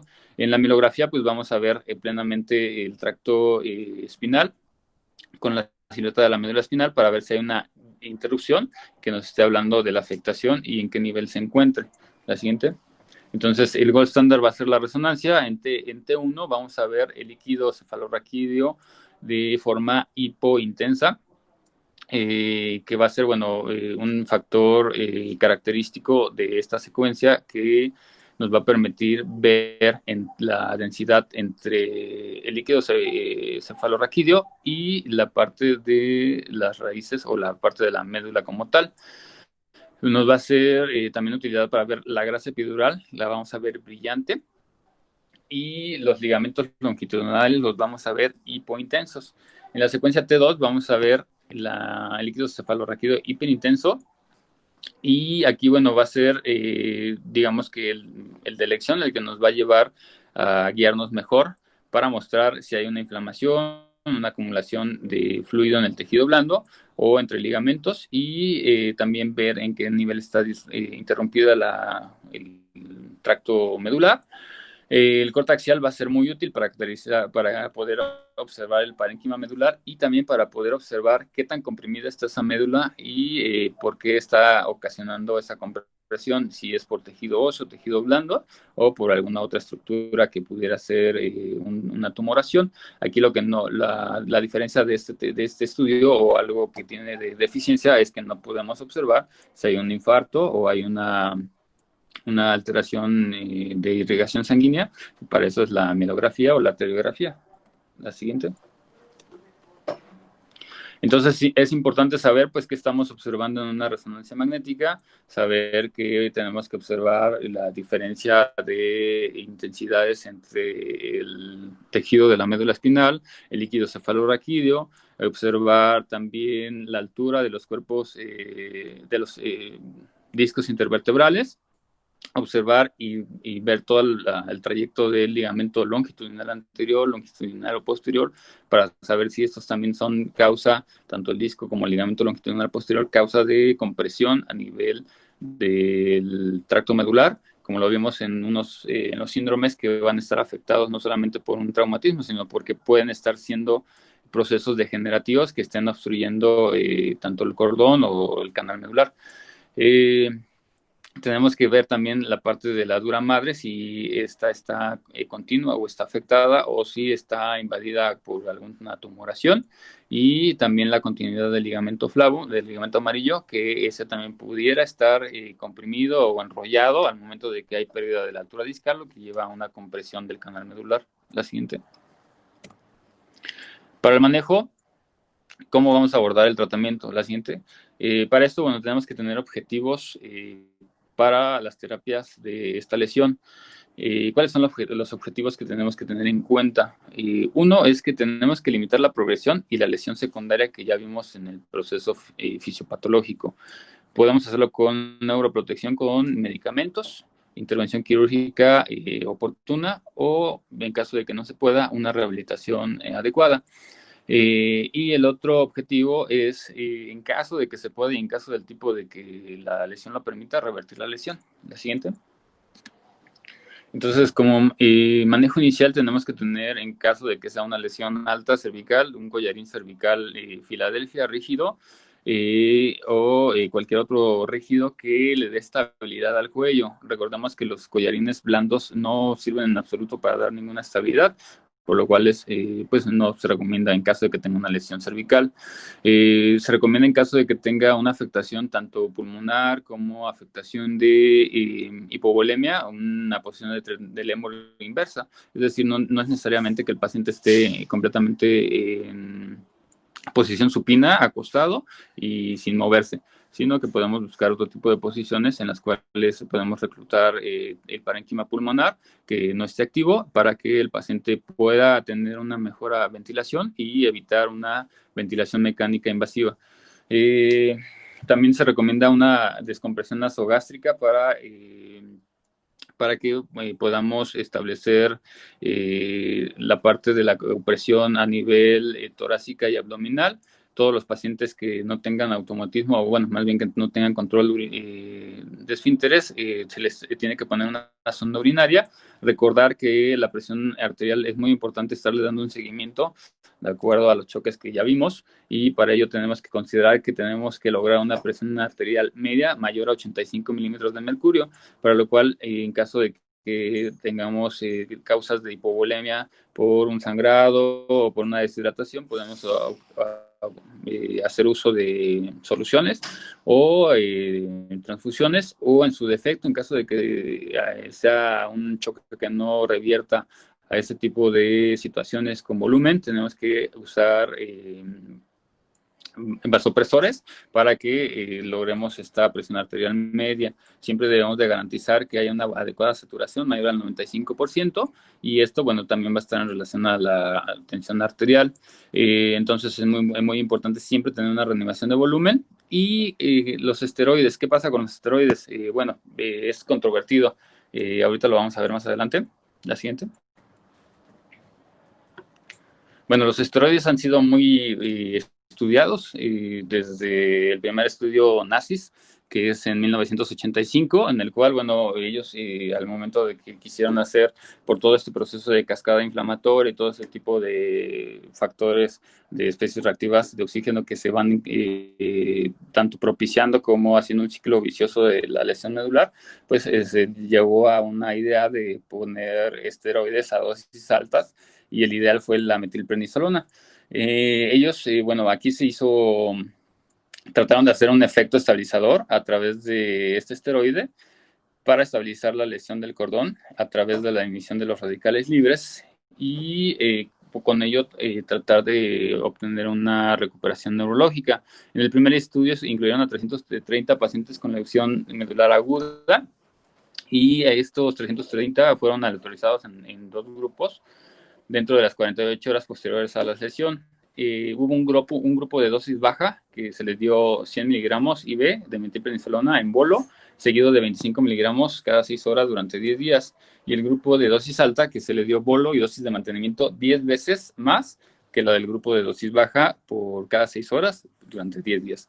¿Qué se observó aquí? Que, bueno, le hicieron un seguimiento de 6 semanas y posteriormente 6 meses. No hubo ninguna diferencia entre los dos grupos en el resultado neurológico, por lo cual no servía de nada darles metilprednisolona. Pero lo que sí observaron era que había una mayor incidencia de infectación de la herida, e incluso por sobreinfección y afectación bacteriana o factores de infección, se llevaron a caso más muertes del grupo de dosis más alta. La siguiente. Por lo cual, bueno, en 1990 hacen el NACIS 2, la siguiente. NACIS 2, en el cual, bueno, pues es como el más la terapéutica más reciente que se está utilizando. Este fue un estudio prospectivo controlado con placebo, igual para lesiones medulares agudas, con 487 pacientes. Aquí se hicieron 3 grupos. Dentro de 12 horas de mantenimiento de lesión medular aguda completa o incompleta.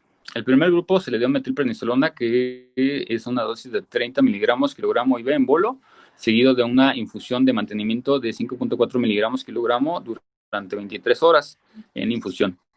El grupo placebo, pues no se le dio nada. El tercer grupo se le dio un bolo de 5.5 miligramos kilogramo y un mantenimiento de 4 miligramos kilogramo, más una infusión de un antagonista opioide, que es la naloxona. Aquí ellos lo que quisieron demostrar es que la naloxona ayudaba a mejorar la situación neurológica y que se iban a beneficiar a esos pacientes con la metilprednisolona más naloxona. La siguiente. Entonces, lo que vieron es que el grupo de metilprednisolona en comparación con placebo no hubo mejoras estadísticamente significativas en función sensorial o motora a las 6 semanas. Pero cuando el grupo de esteroides se estratificó de acuerdo al momento de la administración del bolo, o sea, del inicio del esteroide, observaron que los pacientes que reciben tratamiento en menos de 8 horas de la lesión demostraron una mejora significativa en función sensorial y motora de acuerdo a la escala ASIA a las 6 semanas versus el placebo. Pero la mejora relativa se mantuvo durante los 6 meses. Se revela que la gravedad de la lesión en escala ASIA, los pacientes de clase A tuvieron la mayor mejoría estadísticamente significativa en las medidas tanto motoras como sensitivas en comparación con placebo. Los pacientes con ASIA C y D solo tuvieron mejoría motora y los pacientes con ASIA B no tenían mejora sensorial ni motora. Y la siguiente, la complicación de las infecciones de la herida fue más frecuente, pero estadísticamente no fue significativa entre el grupo de esteroides. No hubo diferencias en los resultados motores o sensoriales entre el grupo de naloxona y placebo en cualquiera de los puntos de seguimiento. Y por esto es que NACI2 se estableció como el protocolo actual de esteroides, pero los resultados pues siguen controvertidos, ya que no se le ha dado un seguimiento más prolongado. La siguiente. Sin embargo, bueno, hicieron ahora NACIS-3, que es el más reciente que está descrito, en el cual, bueno, aquí lo que buscaron fue la interacción entre el momento de la administración del esteroide, la duración de la terapia, y también trataron de buscar un nuevo medicamento que es el mesilato 21 de aminoesteroide, tirilasat, el cual se supone que tendría una mejor respuesta y un mejor apego que la prednisolona. Aquí se eligieron 499 pacientes. Se hicieron 3 tratamientos dentro de las 6 horas posteriores a la lesión. El primer grupo que se vio fue un grupo de metilprednisolona con dosificación de NACIS2 para 24 horas. El segundo recibió esta dosis durante 48 horas, la misma dosis de NACIS2, pero por más tiempo. Y el tercero recibió el bolo de metilprednisolona de 5.4 kilogramos hora, seguido de una infusión de mantenimiento de tiricilat a 2.5 kilogramos cada 6 horas durante 48 horas. La siguiente. Aquí con NACIS-3 lo que vieron fue que al aumentar la duración de la administración de esteroides, en más de 48 horas, 48 horas que dieron el grupo 2, resultó beneficiario para el tratamiento entre 3 y 8 horas posteriores a la lesión. Las complicaciones infecciosas fueron más comunes en el grupo de corticoides de 48 horas, pero estadísticamente no fueron significativas en comparación con el de menor tiempo. No hubo diferencias entre el grupo de tiricilat y la metilprednisolona de 24 horas, por lo tanto, el tiricilat y la metilprednisolona pues, dan el mismo resultado, solamente que el tiricilat es más caro y menos accesible que la metilprednisolona. La siguiente. Eso es por parte de los glucosteroides, glucocorticoides, lo que se ha llevado a cabo en estudios de NACIS, pero también se han estudiado otro tipo de fármacos como el gangliosido GM1. Permítame, doctor. doctora Aguilar, permítame. Doctora Jimena, aquí sí es muy importante que lo digamos. Creo que el uso de corticoides y este estudio de NACIS ha perjudicado más que beneficiado en mi muy particular punto de vista. Creo que no se ha entendido, seguimos hablando de 1990, creo que NACIS 3 se hizo en 95, una cosa así. Y la verdad es que tenemos que entender que el corticoide se usa, si se usa antes de 8 horas, puede beneficiar, y después de 8 horas no hay que aplicarlo porque da más complicaciones. Y eso quisiera que quede claro. La otra es, mi indicación, y seguida por ustedes también, es que el que se debe hacer cargo del paciente con un traumatismo medular, con una lesión medular, es el médico especialista en rehabilitación. Los cirujanos debemos de bajarnos del pedestal y decir, somos interconsultantes y solamente operamos al paciente y el paciente está a cargo de lesionados medulares desde el principio. ¿Cuál es tu opinión, doctora Jimena? Bueno, yo estoy de acuerdo con el doctor Reyes Sánchez. Los esteroides efectivamente solo se deben de aplicar en las primeras etapas. Como veía en la fisiopatología, el daño, o sea, lo que queremos con los esteroides es disminuir el daño secundario. Después de 8 horas, pues ya no va a haber un proceso de inflamación tan importante que vaya a producir daño secundario, entonces ya no tiene sentido y al contrario, podemos aumentar la cantidad de complicaciones. Nos comentaba el doctor Aguilar que, bueno, uno de los objetivos más importantes en el manejo de la lesión medular es, pues, digamos que proteger a la médula espinal y tratar de recuperar al máximo las funciones. Pero un objetivo que es importantísimo y que les tiene que quedar muy claro es la prevención de complicaciones. Igual que no tenemos reflejos motores, no vamos a tener reflejos a nivel del sistema nervioso autónomo y con esto vamos a tener complicaciones a todo nivel, pulmonar, cardiovascular, vesical, intestinal, tegumentario. Entonces, tiene que ser una visión muy integral la del manejo de la lesión medular y bueno, también por eso es que finalmente son los rehabilitadores quienes han tomado pues las riendas del manejo de los pacientes con lesión medular por esta visión integral que a veces se les puede ir a algunos otros especialistas. Y bueno, pues actualmente es difícil, y sobre todo en nuestro país, que nos lleguen pacientes antes de las primeras 8 horas. Entonces, difícilmente vamos a utilizar esteroides, a menos que sea una lesión, por ejemplo, pues, por una complicación quirúrgica. En ese caso, pues sí tendrían ahí luego la lesión medular que se acaba de hacer y pudiera indicarse, pero si no son antes de las primeras 8 horas, pues tampoco lo recomiendo. Nada. Un poco también mi comentario fue porque vi su cara cuando dijo el doctor terapia física, y es por eso que menciono, el especialista en medicina física y rehabilitación, rehabilitador, es el encargado y no es terapia física, es todo un tratamiento sistemático dado por un médico especialista. Doctor Armando Alpizar, ¿quieres opinar? Nada más comentar que este tipo de tratamientos obviamente no lo hacemos nosotros ni en rehabilitación porque lo hacen en hospitales generales normalmente. Y cuando el paciente llega y está a tiempo y es menos de 8 horas, pero tiene alguna contraindicación metabólica, como hiperglicemia, algún tipo de problema, sobre todo ahorita que es más frecuente ver traumatismos raquimedulares en pacientes más añosos, a veces inclusive antes de 8 horas es inconveniente aplicarle el esquema de metilprednisolona porque esto lo hace que se ponga más grave y se descompense desde el punto de vista metabólico. Nada más eso. Gracias. Yo creo que el tratamiento de la cámara hiperbárica ya lo veremos ahorita, doctor Martel, quizá lo van a hablar de él más adelante y espero que ya vayamos un poco más rápido porque vamos muy lentos en esta presentación. Gracias. Sí, ya vamos a terminar. Y bueno, el otro medicamento es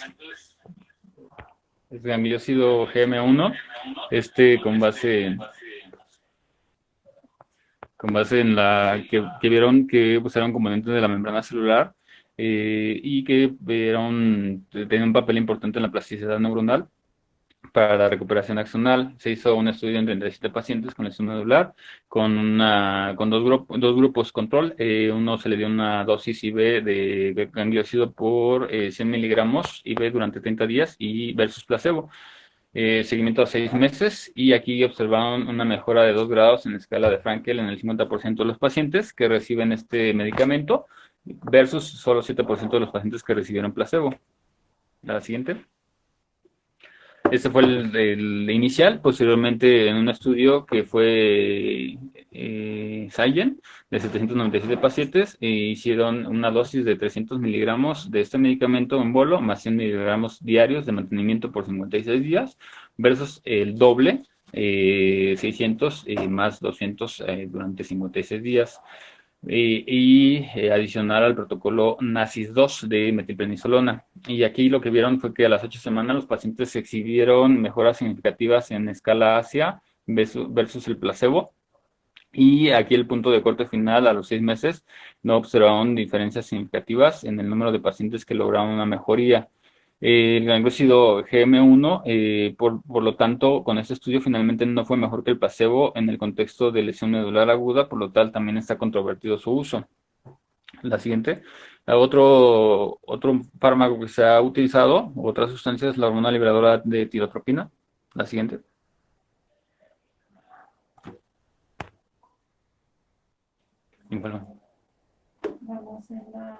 Ya, gracias. Aquí, bueno, en este estudio de 1995 hicieron un estudio de 20 pacientes con lesión aguda en las 12 horas posteriores a la lesión, en el cual un grupo recibió una dosis de bolo de esta hormona de 0.2 miligramos kilogramos, seguido de infusión de 0.2 kilogramos por 6 horas, y versus un grupo placebo. Se le hizo un seguimiento a las 24 horas, 72 horas, 7 días, un mes, 4 meses y un año. Para lo cual, las lesiones completas no demostraron un beneficio de la administración de esta hormona. Las lesiones incompletas con una mejora estadísticamente significativa en la medida del resultado después del tratamiento en comparación con el placebo. Pero, sin embargo, el tamaño de la muestra no es significativo para llevarlo a cabo de manera rutinaria. La siguiente.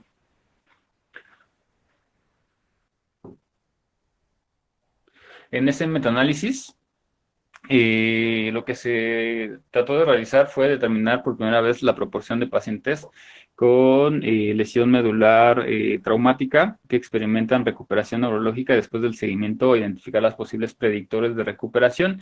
Este ya es un estudio más reciente, desde el año 2019, en el cual, bueno, se hizo una recopilación de Medline y Envasi con estudios que informaron cambios de nivel AC y Frankel motor, el cual el efecto potencial de la gravedad, el nivel del mecanismo de la lesión, el tipo del tratamiento, el tiempo y el país del estudio y la duración de seguimiento para ver, ¿sí me escuchan? Perdón. ¿Sí me escuchan? Sí. La siguiente, por favor. Para lo cual, bueno, se establecieron que de 114 estudios que recopilaron de estas bases de datos con cambios en escala ASI-Frankel, 19.000 pacientes, y cambios de Frankel motor en 6.900 pacientes. Aquí lo que vieron fue que la recuperación neurológica fue significativamente diferente entre todos los grados de gravedad, de acuerdo al nivel de escala ASIA, para lo cual el que tuvo una mejor recuperación fueron los con escala ASIA C, mayor que B, mayor que D, y la que menor tuvo o menor pronóstico tiene es la escala, un paciente que tiene escala ASIA A. Las tasas de recuperación lumbar, las tasas de recuperación fueron significativamente también representativas de acuerdo al segmento o al nivel donde esté afectado. El que tiene mejor recuperación es el segmento lumbar, seguido del cervical, posteriormente tóraco, lumbar y torácico. Eso también se puede observar por el tipo de mecanismo que tiene que estar involucrado para ese tipo de nivel, y también el nivel, o más bien el diámetro medular, de acuerdo al segmento donde se ha establecido este nivel. Por lo tanto, al nivel torácico y los traumatismos penetrantes eran significativamente más propensos a provocar lesiones tener menos tasa de recuperación. Las lesiones medulares traumáticas penetrantes tuvieron una tasa de recuperación menor en comparación de las lesiones contundentes, por lo cual tienen peor diagnóstico. Siguiente. Y por lo tanto, bueno, esta tasa de recuperación se correlaciona con el tiempo de duración del seguimiento. La siguiente.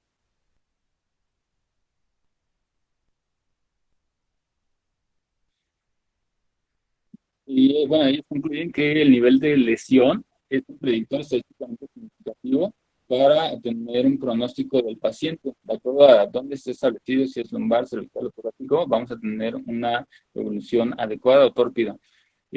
También, bueno, de acuerdo a la gravedad, el nivel y el mecanismo de lesión, vamos a tener una recuperación adecuada o una recuperación.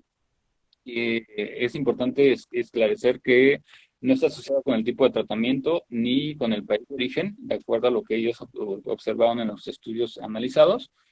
Y lo que recomiendan es que se les dé un seguimiento mínimo de 12 meses para los estudios de medular que incluyan a pacientes con leucemia incompleta. No hay una diferencia significativa en la recuperación neurológica entre un manejo conservador y un grupo de cirugía temprana, de acuerdo a lo que ellos se mostraron, o entre grupos de cirugía temprana y tardía. La siguiente. Sin embargo, bueno, en este otro estudio, la siguiente. En este otro estudio de descompresión temprana que se publicó por Félix y Baccaro, aquí ellos lo que hicieron fue un estudio donde en las primeras 8 a 24 horas después de la lesión, con pacientes de lesión medular, se asociarán con mejores resultados neurológicos. Lo que vieron fue lesiones medulares cervicales que se descomprimieron en las primeras 24 horas después de la lesión. Tuvieron una mejor significativa en el grado de escala ASIA. El objetivo fue evaluar la efectividad relativa de un tratamiento quirúrgico temprano de 24 horas versus tardío de más de 24 horas después de una lesión medular con una cirugía descompresiva y en una lesión traumática.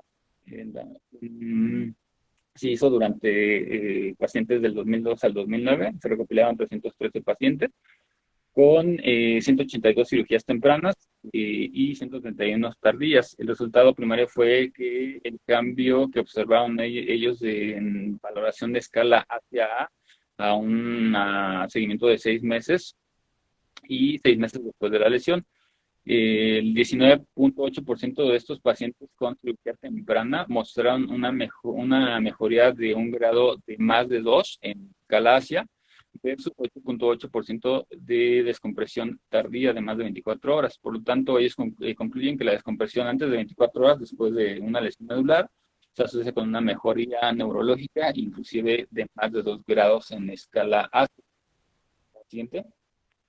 También, bueno, pues, además de los tratamientos quirúrgicos, podemos hacer uso de agentes neuroprotectores que están ya en estudio y unos ya se están utilizando, como es el Riluzol, el cual, bueno, ese medicamento se supone que disminuye la lesión secundaria por un bloqueo de la activación de los canales de sodio, lo que lleva a una reducción de la concentración y los receptores de glutamato neuronal. Y como ya lo vemos en la cascada de inflamación, pues es muy importante para el daño que se está llevando a cabo. Otro es la minociclina, que es un modificado de una tetraciclina, el cual, bueno, todavía no se sabe exactamente cómo funciona, pero están viendo que se lleva una mejor recuperación a un año de seguimiento con los pacientes que se les dan minociclina. Y otro fármaco que se está utilizando es el litio, el cual, bueno, tiene la tendencia en que protege de alguna manera a las células nerviosas posterior al traumatismo.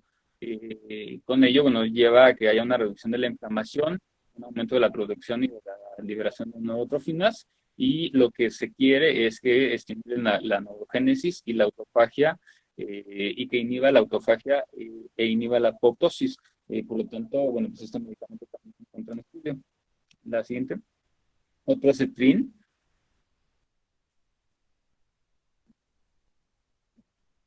cetrine, que este fármaco lo que hace es que inhibe produce la inhibición del crecimiento axonal y desarrollo del citoesqueleto neuronal. Este medicamento actúa como un antagonista de la proteína Rho.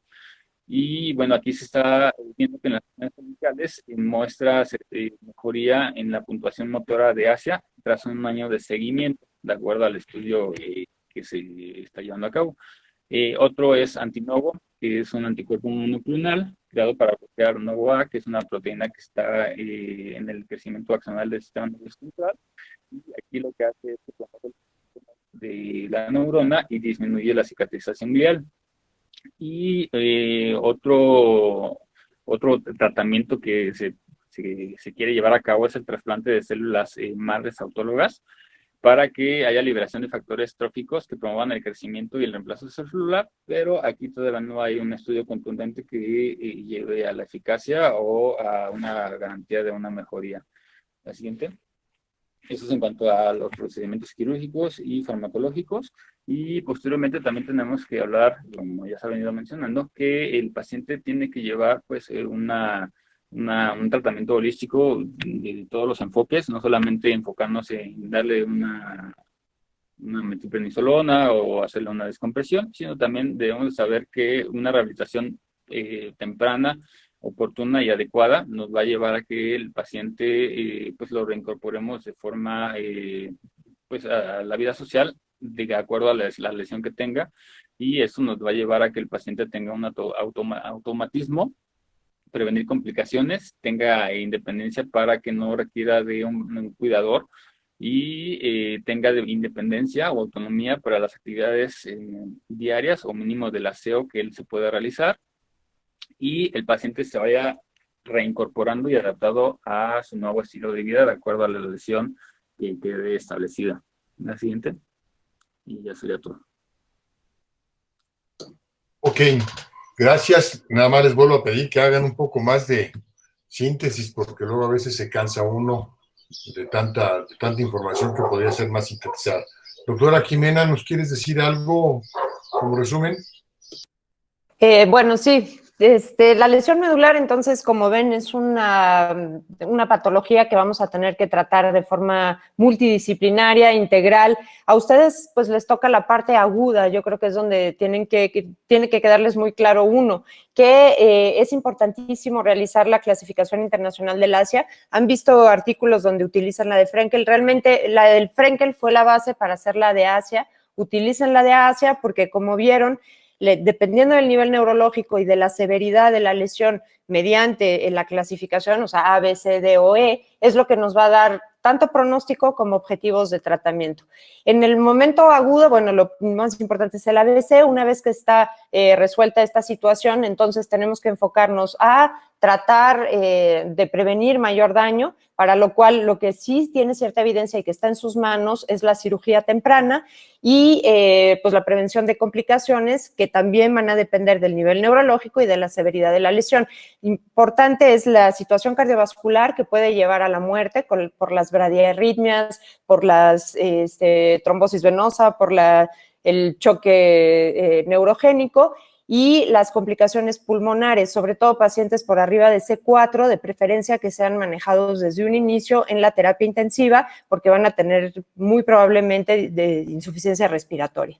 Y bueno, pues desde el principio hay que empezar a prevenir entonces estas complicaciones que llevan a la muerte, pero también a otras complicaciones que son gran causa de morbilidad, como la vejiga neurogénica, para lo cual hay que poner la sonda, las úlceras por presión, que a la larga acaban siendo súper costosas y que afectan mucho la calidad de vida, y por eso pues es importante que traten de buscarse un equipo multidisciplinario para poder hacer esto, ¿no? Pues bueno, básicamente sí. Tu opinión acerca de la cámara hiperbárica, ¿en qué momento puede funcionar o realmente ya no hay que aplicarla? ¿En qué pacientes deberíamos usarla? Ok, aquí hay que tener cuidado. O sea, la cámara hiperbárica pudiera tener un beneficio por todo este proceso de lesión secundaria. Sin embargo, en pacientes con lesiones cervicales y torácicas altas, hay que evaluar el costo-beneficio. La cámara hiperbárica puede afectar la función pulmonar y como es la principal causa de muerte, entonces ahí yo me iría con cuidado. En lesiones torácicas y lumbares puede utilizarse, realmente no existe evidencia a la fecha tampoco de su utilidad. En lesiones incompletas, pues, podríamos intentarlo, pero siempre y cuando no sean lesiones torácicas altas y cervicales. Y les repito, o sea, lo mejor sería hacer un estudio, un buen ensayo clínico aleatorio, porque realmente no hay evidencia a la fecha. Gracias. Doctor Max Sarachaga, pues la resolución y el artículo, por favor.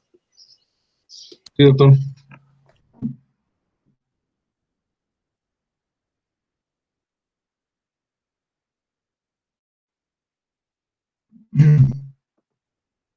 Sí se ve, ¿verdad? Sí. Ok, vamos a continuar con el caso clínico, con la resolución. Como vimos, bueno, el diagnóstico de la paciente ya lo habíamos mencionado y se le planteó, también ya lo habíamos visto, un abordaje cervical posterior, reducción, fijación y artrodesis posterolateral de C5 a C7. Esta cirugía se llevó a cabo el día 20 de junio del 2019, es decir, 11 días después de la lesión inicial. Tuvo un sangrado de 200 cc y un tiempo quirúrgico de 2 horas 30. Aquí tenemos fotos clínicas de la paciente después de la cirugía y vemos cómo la exploración física mejoró significativamente, teniendo la fuerza prácticamente normal, así como la sensibilidad y los reflejos, y sigue sin haber, posterior a la cirugía, reflejos patológicos presentes. Aquí tenemos los rayos mediatos y posteriormente los rayos, los rayos inmediatos y posteriormente los rayos mediatos, donde vemos una reducción de la fractura de luxación y una adecuada alineación de la columna. Y aquí tenemos un comparativo de cómo está antes de la cirugía y después de la fijación. Y bueno, vamos a continuar con el artículo de revisión sobre el tema, que es un artículo del World Neurosurgery del año 2018, que se llevó a cabo en Seúl, Corea. Y lo que hacen en el artículo es comparar la cirugía temprana versus la cirugía tardía en el tratamiento de los pacientes con lesión medular traumática.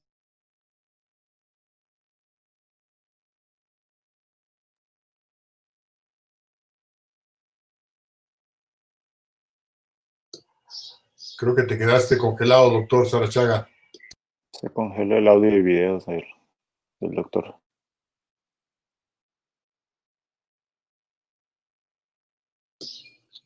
No vaya a pasar caminando atrás de alguien de él, porque entonces nos está engañando.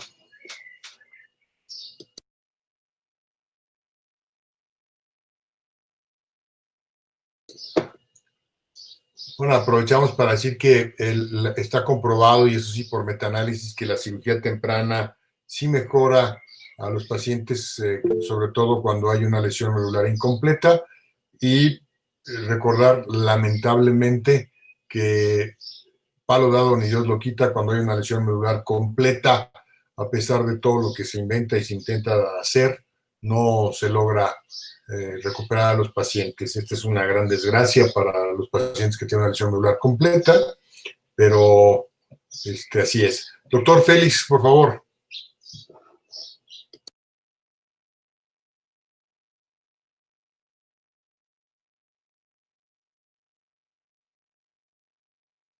Doctor Félix Sánchez, ¿quería usted opinar algo?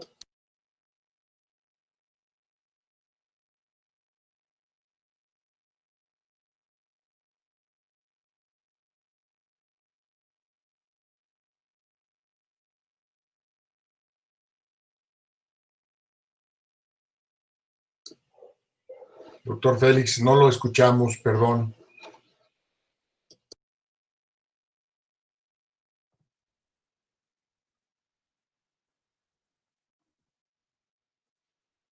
En lo que logra establecerse la comunicación, el micrófono del doctor Félix Sánchez, que sí está abierto, pero no lo escuchamos.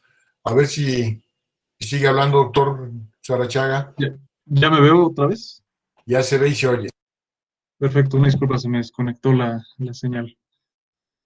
Bueno, continuando con el artículo que está presentando, vemos que la duración de la parálisis, la severidad y la extensión de la misma están muy relacionadas con cómo le va a ir a estos pacientes. Y bueno, ya vemos que en el manejo es muy importante el diagnóstico temprano para llevar a cabo una cirugía descompresiva en el caso necesario para mantener la alineación de la columna. Esto a largo plazo les va a ayudar mucho a los pacientes en su calidad de vida. Hay muchos estudios, como ya había presentado uno el doctor Miranda al final de su clase, sobre el momento de la cirugía y si afecta o no en el resultado. En todos los estudios se maneja la cirugía temprana, no temprana o tardía, pero no hay como tal una definición estandarizada de cuál es el tiempo que se debe tomar en cuenta como temprano o no temprano, y no hay unas guías, por lo tanto, para cuándo se debe realizar la cirugía. Y bueno, lo que sí sabemos es que la compresión constante de la médula resulta en una lesión secundaria y esta puede ser reversible. Entonces es importante minimizar esta lesión con una descompresión temprana. Simplemente hay que ver eh, qué tiempo se debe tomar en cuenta como temprano o no. Y sabemos que el pronóstico de estos pacientes lo tienen cuando son de edad avanzada, cuando los niveles de lesión son torácicos, si se asocian a una fractura de luxación y obviamente si tienen una lesión nodular completa. Y el factor independiente más importante para el pronóstico es la severidad de la lesión con la escala de Asia. Hay algunos estudios previos que ya compararon este tipo de pacientes, es decir, si se hizo una cirugía temprana o tardía. 9 de estos estudios tomaron como temprana 24 horas, como el estudio que se presentó en la clase. 8 estudios usaron 72 horas como punto de corte. Y hay algunos otros estudios que son son menos, que hablan de 8 horas como cirugía temprana hasta 4 días algunos. Y no hay en ninguno de ellos realmente un resultado concluyente. En la mayoría de los estudios se usa 24 horas como cirugía temprana, pero en algunos centros no es viable que se lleve a cabo una cirugía, sobre todo en pacientes inestables, en 24 horas. Y por eso en este estudio decidieron hacer el comparativo con el punto de corte de 48 horas y porque no hay ningún estudio previo. En este estudio hicieron una revisión retrospectiva de 103 pacientes con lesión medular traumática, pacientes que fueron estudiados del 2005 al 2016, que hayan tenido una lesión a cualquier nivel, que haya requerido una cirugía descompresiva. Se tuvo que haber firmado con resonancia magnética y los pacientes que se tomaron en cuenta fueron pacientes de 15 a 85 años y se excluyeron pacientes con una escala de coma de Glasgow de menos de 14, alguna evidencia de traumatismo craneoencefálico, que hayan tenido un antecedente previo de déficit neurológico que pueda ser un confusor, y pacientes neurológicamente íntegros al momento de la evaluación, y que hayan tenido un seguimiento menor de 6 meses. Tomando en cuenta estos criterios de exclusión, quedaron para el estudio 83 pacientes. Las variables que estudiaron para ver si están relacionadas o no a la mejoría es edad, sexo, mecanismo de lesión, los tiempos, lesión, atención hospitalaria y lesión cirugía, la administración o no de metilprednisolona, qué nivel de lesión tuvieron, la exploración neurológica y la estancia hospitalaria. La exploración neurológica se hizo en las primeras horas, es decir, en su admisión al hospital, 24 horas previas a la cirugía, 24 horas posteriores a la cirugía y a los 6 meses posquirúrgicos. Y el cambio de un nivel en la escala fue tomado como mejoría. Tomando esto en cuenta, se realizaron 2 grupos, al que se le hizo cirugía temprana y cirugía tardía. La decisión de qué tiempo se tomaba en cuenta para cada paciente fue tomada por el cirujano de manera arbitraria, no hay ninguna sistematización en esto, y de esto se hicieron 2 subgrupos, los pacientes con lesión completa y lesión incompleta. Aquí tenemos la demografía del estudio. Tenemos a 31 pacientes que se les hizo cirugía temprana y 55 pacientes que se les hizo cirugía tardía. Aquí nada más están viendo si hay alguna diferencia demográfica entre los 2 grupos. Y bueno, como es un poco obvio, la única diferencia fue el intervalo de tiempo de lesión, tiempo de visita al hospital y tiempo de lesión a cirugía. Todos los demás factores no tuvieron ninguna diferencia entre los 2 grupos. Y tampoco hay diferencia entre los 2 grupos entre qué escala de Asia tienen en los 4 tiempos que se realizó la evaluación. Tampoco hay diferencia en si se les administró o no metilprednisolona y sí en los días de estancia hospitalaria. En 40 pacientes en total, es decir, 46%, mejoraron al menos 1 grado a los 6 meses y 46 pacientes no mejoraron. Esto en total, tomando en cuenta los 2 grupos. Aquí tenemos como 10 pacientes que tuvieron una lesión medular Asia B mejoraron a los 6 meses, es decir, al 71%, y vemos como 10 pacientes llegaron a una lesión medular Asia E, es decir, a como estaban previo a la lesión. Sí hay una diferencia significativa en cuanto a la escala de Asia, si mejoran a los 6 meses o no, pero una vez separados por nivel A, B, C o D, solo se encuentra una diferencia significativa en los pacientes que tuvieron lesión medular hacia A. Luego, tomando en cuenta si se hizo cirugía temprana o no, los pacientes con cirugía temprana, en total 19 pacientes mejoraron, es decir, 61%, y también se encuentra únicamente una diferencia significativa separándolos en lesión medular hacia A, los demás no hay diferencia significativa. A los pacientes que se les hizo cirugía tardía, vemos también en el cuadro que los pacientes con lesión medular hacia B fueron los que más mejoraron en este caso, pero no se llega realmente a una mejoría significativa, a una diferencia significativa. Aquí ya comparando a los subgrupos, si tuvieron lesión completa o incompleta, vemos que sí hay una diferencia entre los dos grupos. Los pacientes que tuvieron lesión incompleta sí mejoraron en un 70% a los 6 meses, sin embargo, solo 25% de los que tuvieron lesión completa. Y dividiéndolos entre los que se les hizo cirugía temprana y cirugía tardía, vemos que sí también hay una diferencia significativa en los pacientes que tuvieron una lesión incompleta y se les hizo una cirugía temprana, el 80% mejoraron a los 6 meses. Tomando en cuenta el nivel de la lesión, no hay ninguna diferencia significativa en si es lesión cervical, torácica o lumbar y si mejoraron los 6 meses o no. Y tampoco hay una diferencia significativa en si se hizo una cirugía temprana versus tardía, tomando en cuenta a toda la población estudiada, pero vemos que en los pacientes con lesión incompleta hay una diferencia de 20% de pacientes que mejoran o no, sin embargo no se llegó a la diferencia significativa. Y bueno, finalmente, sobre todos los factores que se estudiaron, no todos se asociaron a una mejoría significativa o no. Y los únicos que tuvieron una diferencia significativa estadísticamente hablando fueron los pacientes que tuvieron lesiones a nivel torácico, lumbar o lumbar, y obviamente el grado de lesión en la escala de Asia y el tiempo de cirugía. Todos los demás factores no tuvieron una diferencia significativa. Entonces, bueno, como discusión en este artículo, lo que ya había mencionado, que la definición de cirugía temprana pues debe estandarizarse, no está aún descrito qué tiempo es el que se debe tomar en cuenta.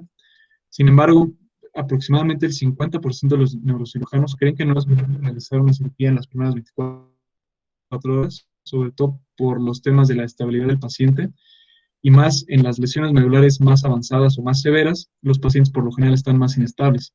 Entonces se necesita un tiempo necesario para diagnosticar adecuadamente al paciente, estabilizarlo y posteriormente realizarle la cirugía. Entonces, para esto consideran que 48 horas es,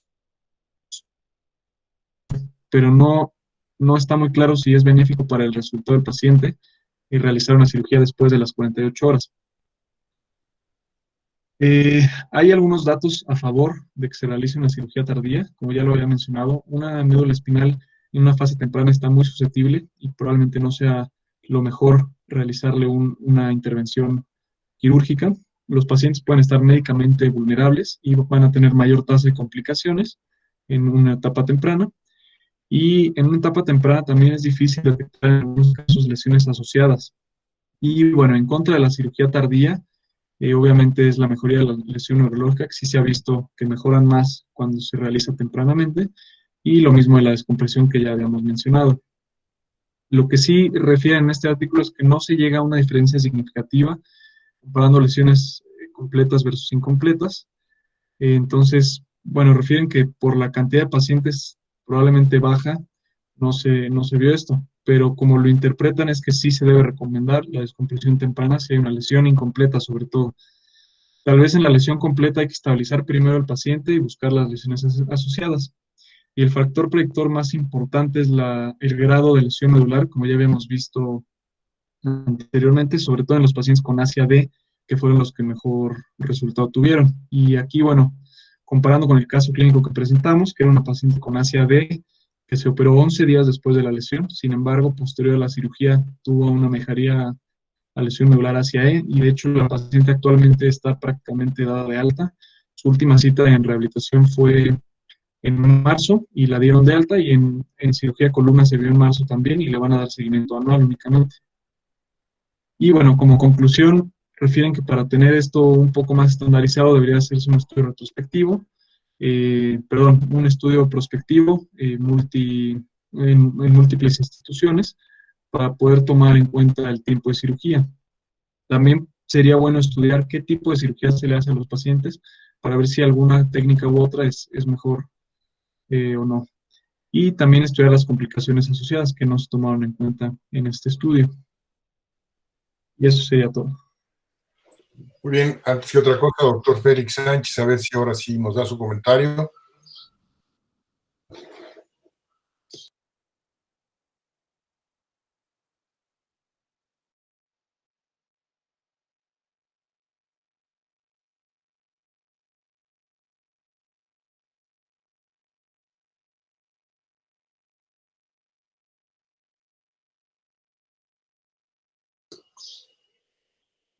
No lo alcanzamos a escuchar, pero bueno, a la próxima que utilice su micrófono. Doctora Jimena, 15 años, solamente para cerrar, ¿algún comentario final? Sí, pues nada más para que sepan que no todo es tristeza después de una lesión medular. Bueno, por un lado podemos ayudar a tener calidad de vida, pero aparte también hay 3 grupos actualmente que están trabajando en cuestiones de tecnología con muy buenos resultados. Un grupo en Lausanne, Suiza, otro en la Clínica Mayo y otro en Kentucky, que lo que están haciendo es implantar pues equipos electromecánicos que lo que hacen es como un puente entre las funciones a nivel del sistema nervioso central por arriba de la lesión y pues ya las neuronas por debajo del nivel de la lesión, y han tenido muy buenos resultados con este tipo de implantes. Entonces, ahorita pues las personas con lesiones completas están pudiendo pararse, dar unos pasos, pero bueno, yo espero que con el tiempo puedan detallar estos sistemas electrónicos y que probablemente en un futuro podamos tener alguna cura para la lesión medular. Y bueno, pues nada más. Muchas gracias por la invitación, doctor. Muchas gracias, doctora. Como siempre, sus opiniones han sido muy valiosas para todos nosotros. Déjeme leer qué dice el doctor Félix. Nosotros tomamos muy en cuenta que la lesión en un choque siga sin automatismo medular. Sí, creo que lo que hemos estado hablando, estamos muy a favor de eso. Y ¿alguna opinión del doctor Alpizar, doctora Carla García? Pues nada más Yo que... estoy bien. No, bueno. Adelante, doctor Alpizar. Bueno, nada más comentar que todo lo que ya hablamos del tratamiento quirúrgico temprano, el tratamiento médico, está enfocado a limitar el daño secundario medular. El daño primario, como ya lo mencionaron, pues no es la mayor parte de las veces reversible. En la actualidad existen algunos procedimientos quirúrgicos que están tratando ya de mejorar ese daño primario a través de andamios celulares, a través de una cirugía y la implantación de algunas líneas celulares de células madre. Pero hasta el momento no hay nada concreto y nada más poner énfasis en el tratamiento primario, porque el secundario pues ya vimos los resultados, ¿no? Que tampoco son muy importantes, pero hay que hacer todo lo enfocado quirúrgico y médicamente para limitarlos, nada más. Muchas gracias a todos. Nos vemos el lunes, por favor. Esto es para el servicio solamente. Hay un rumor y un movimiento ahí raro que están haciendo en consulta externa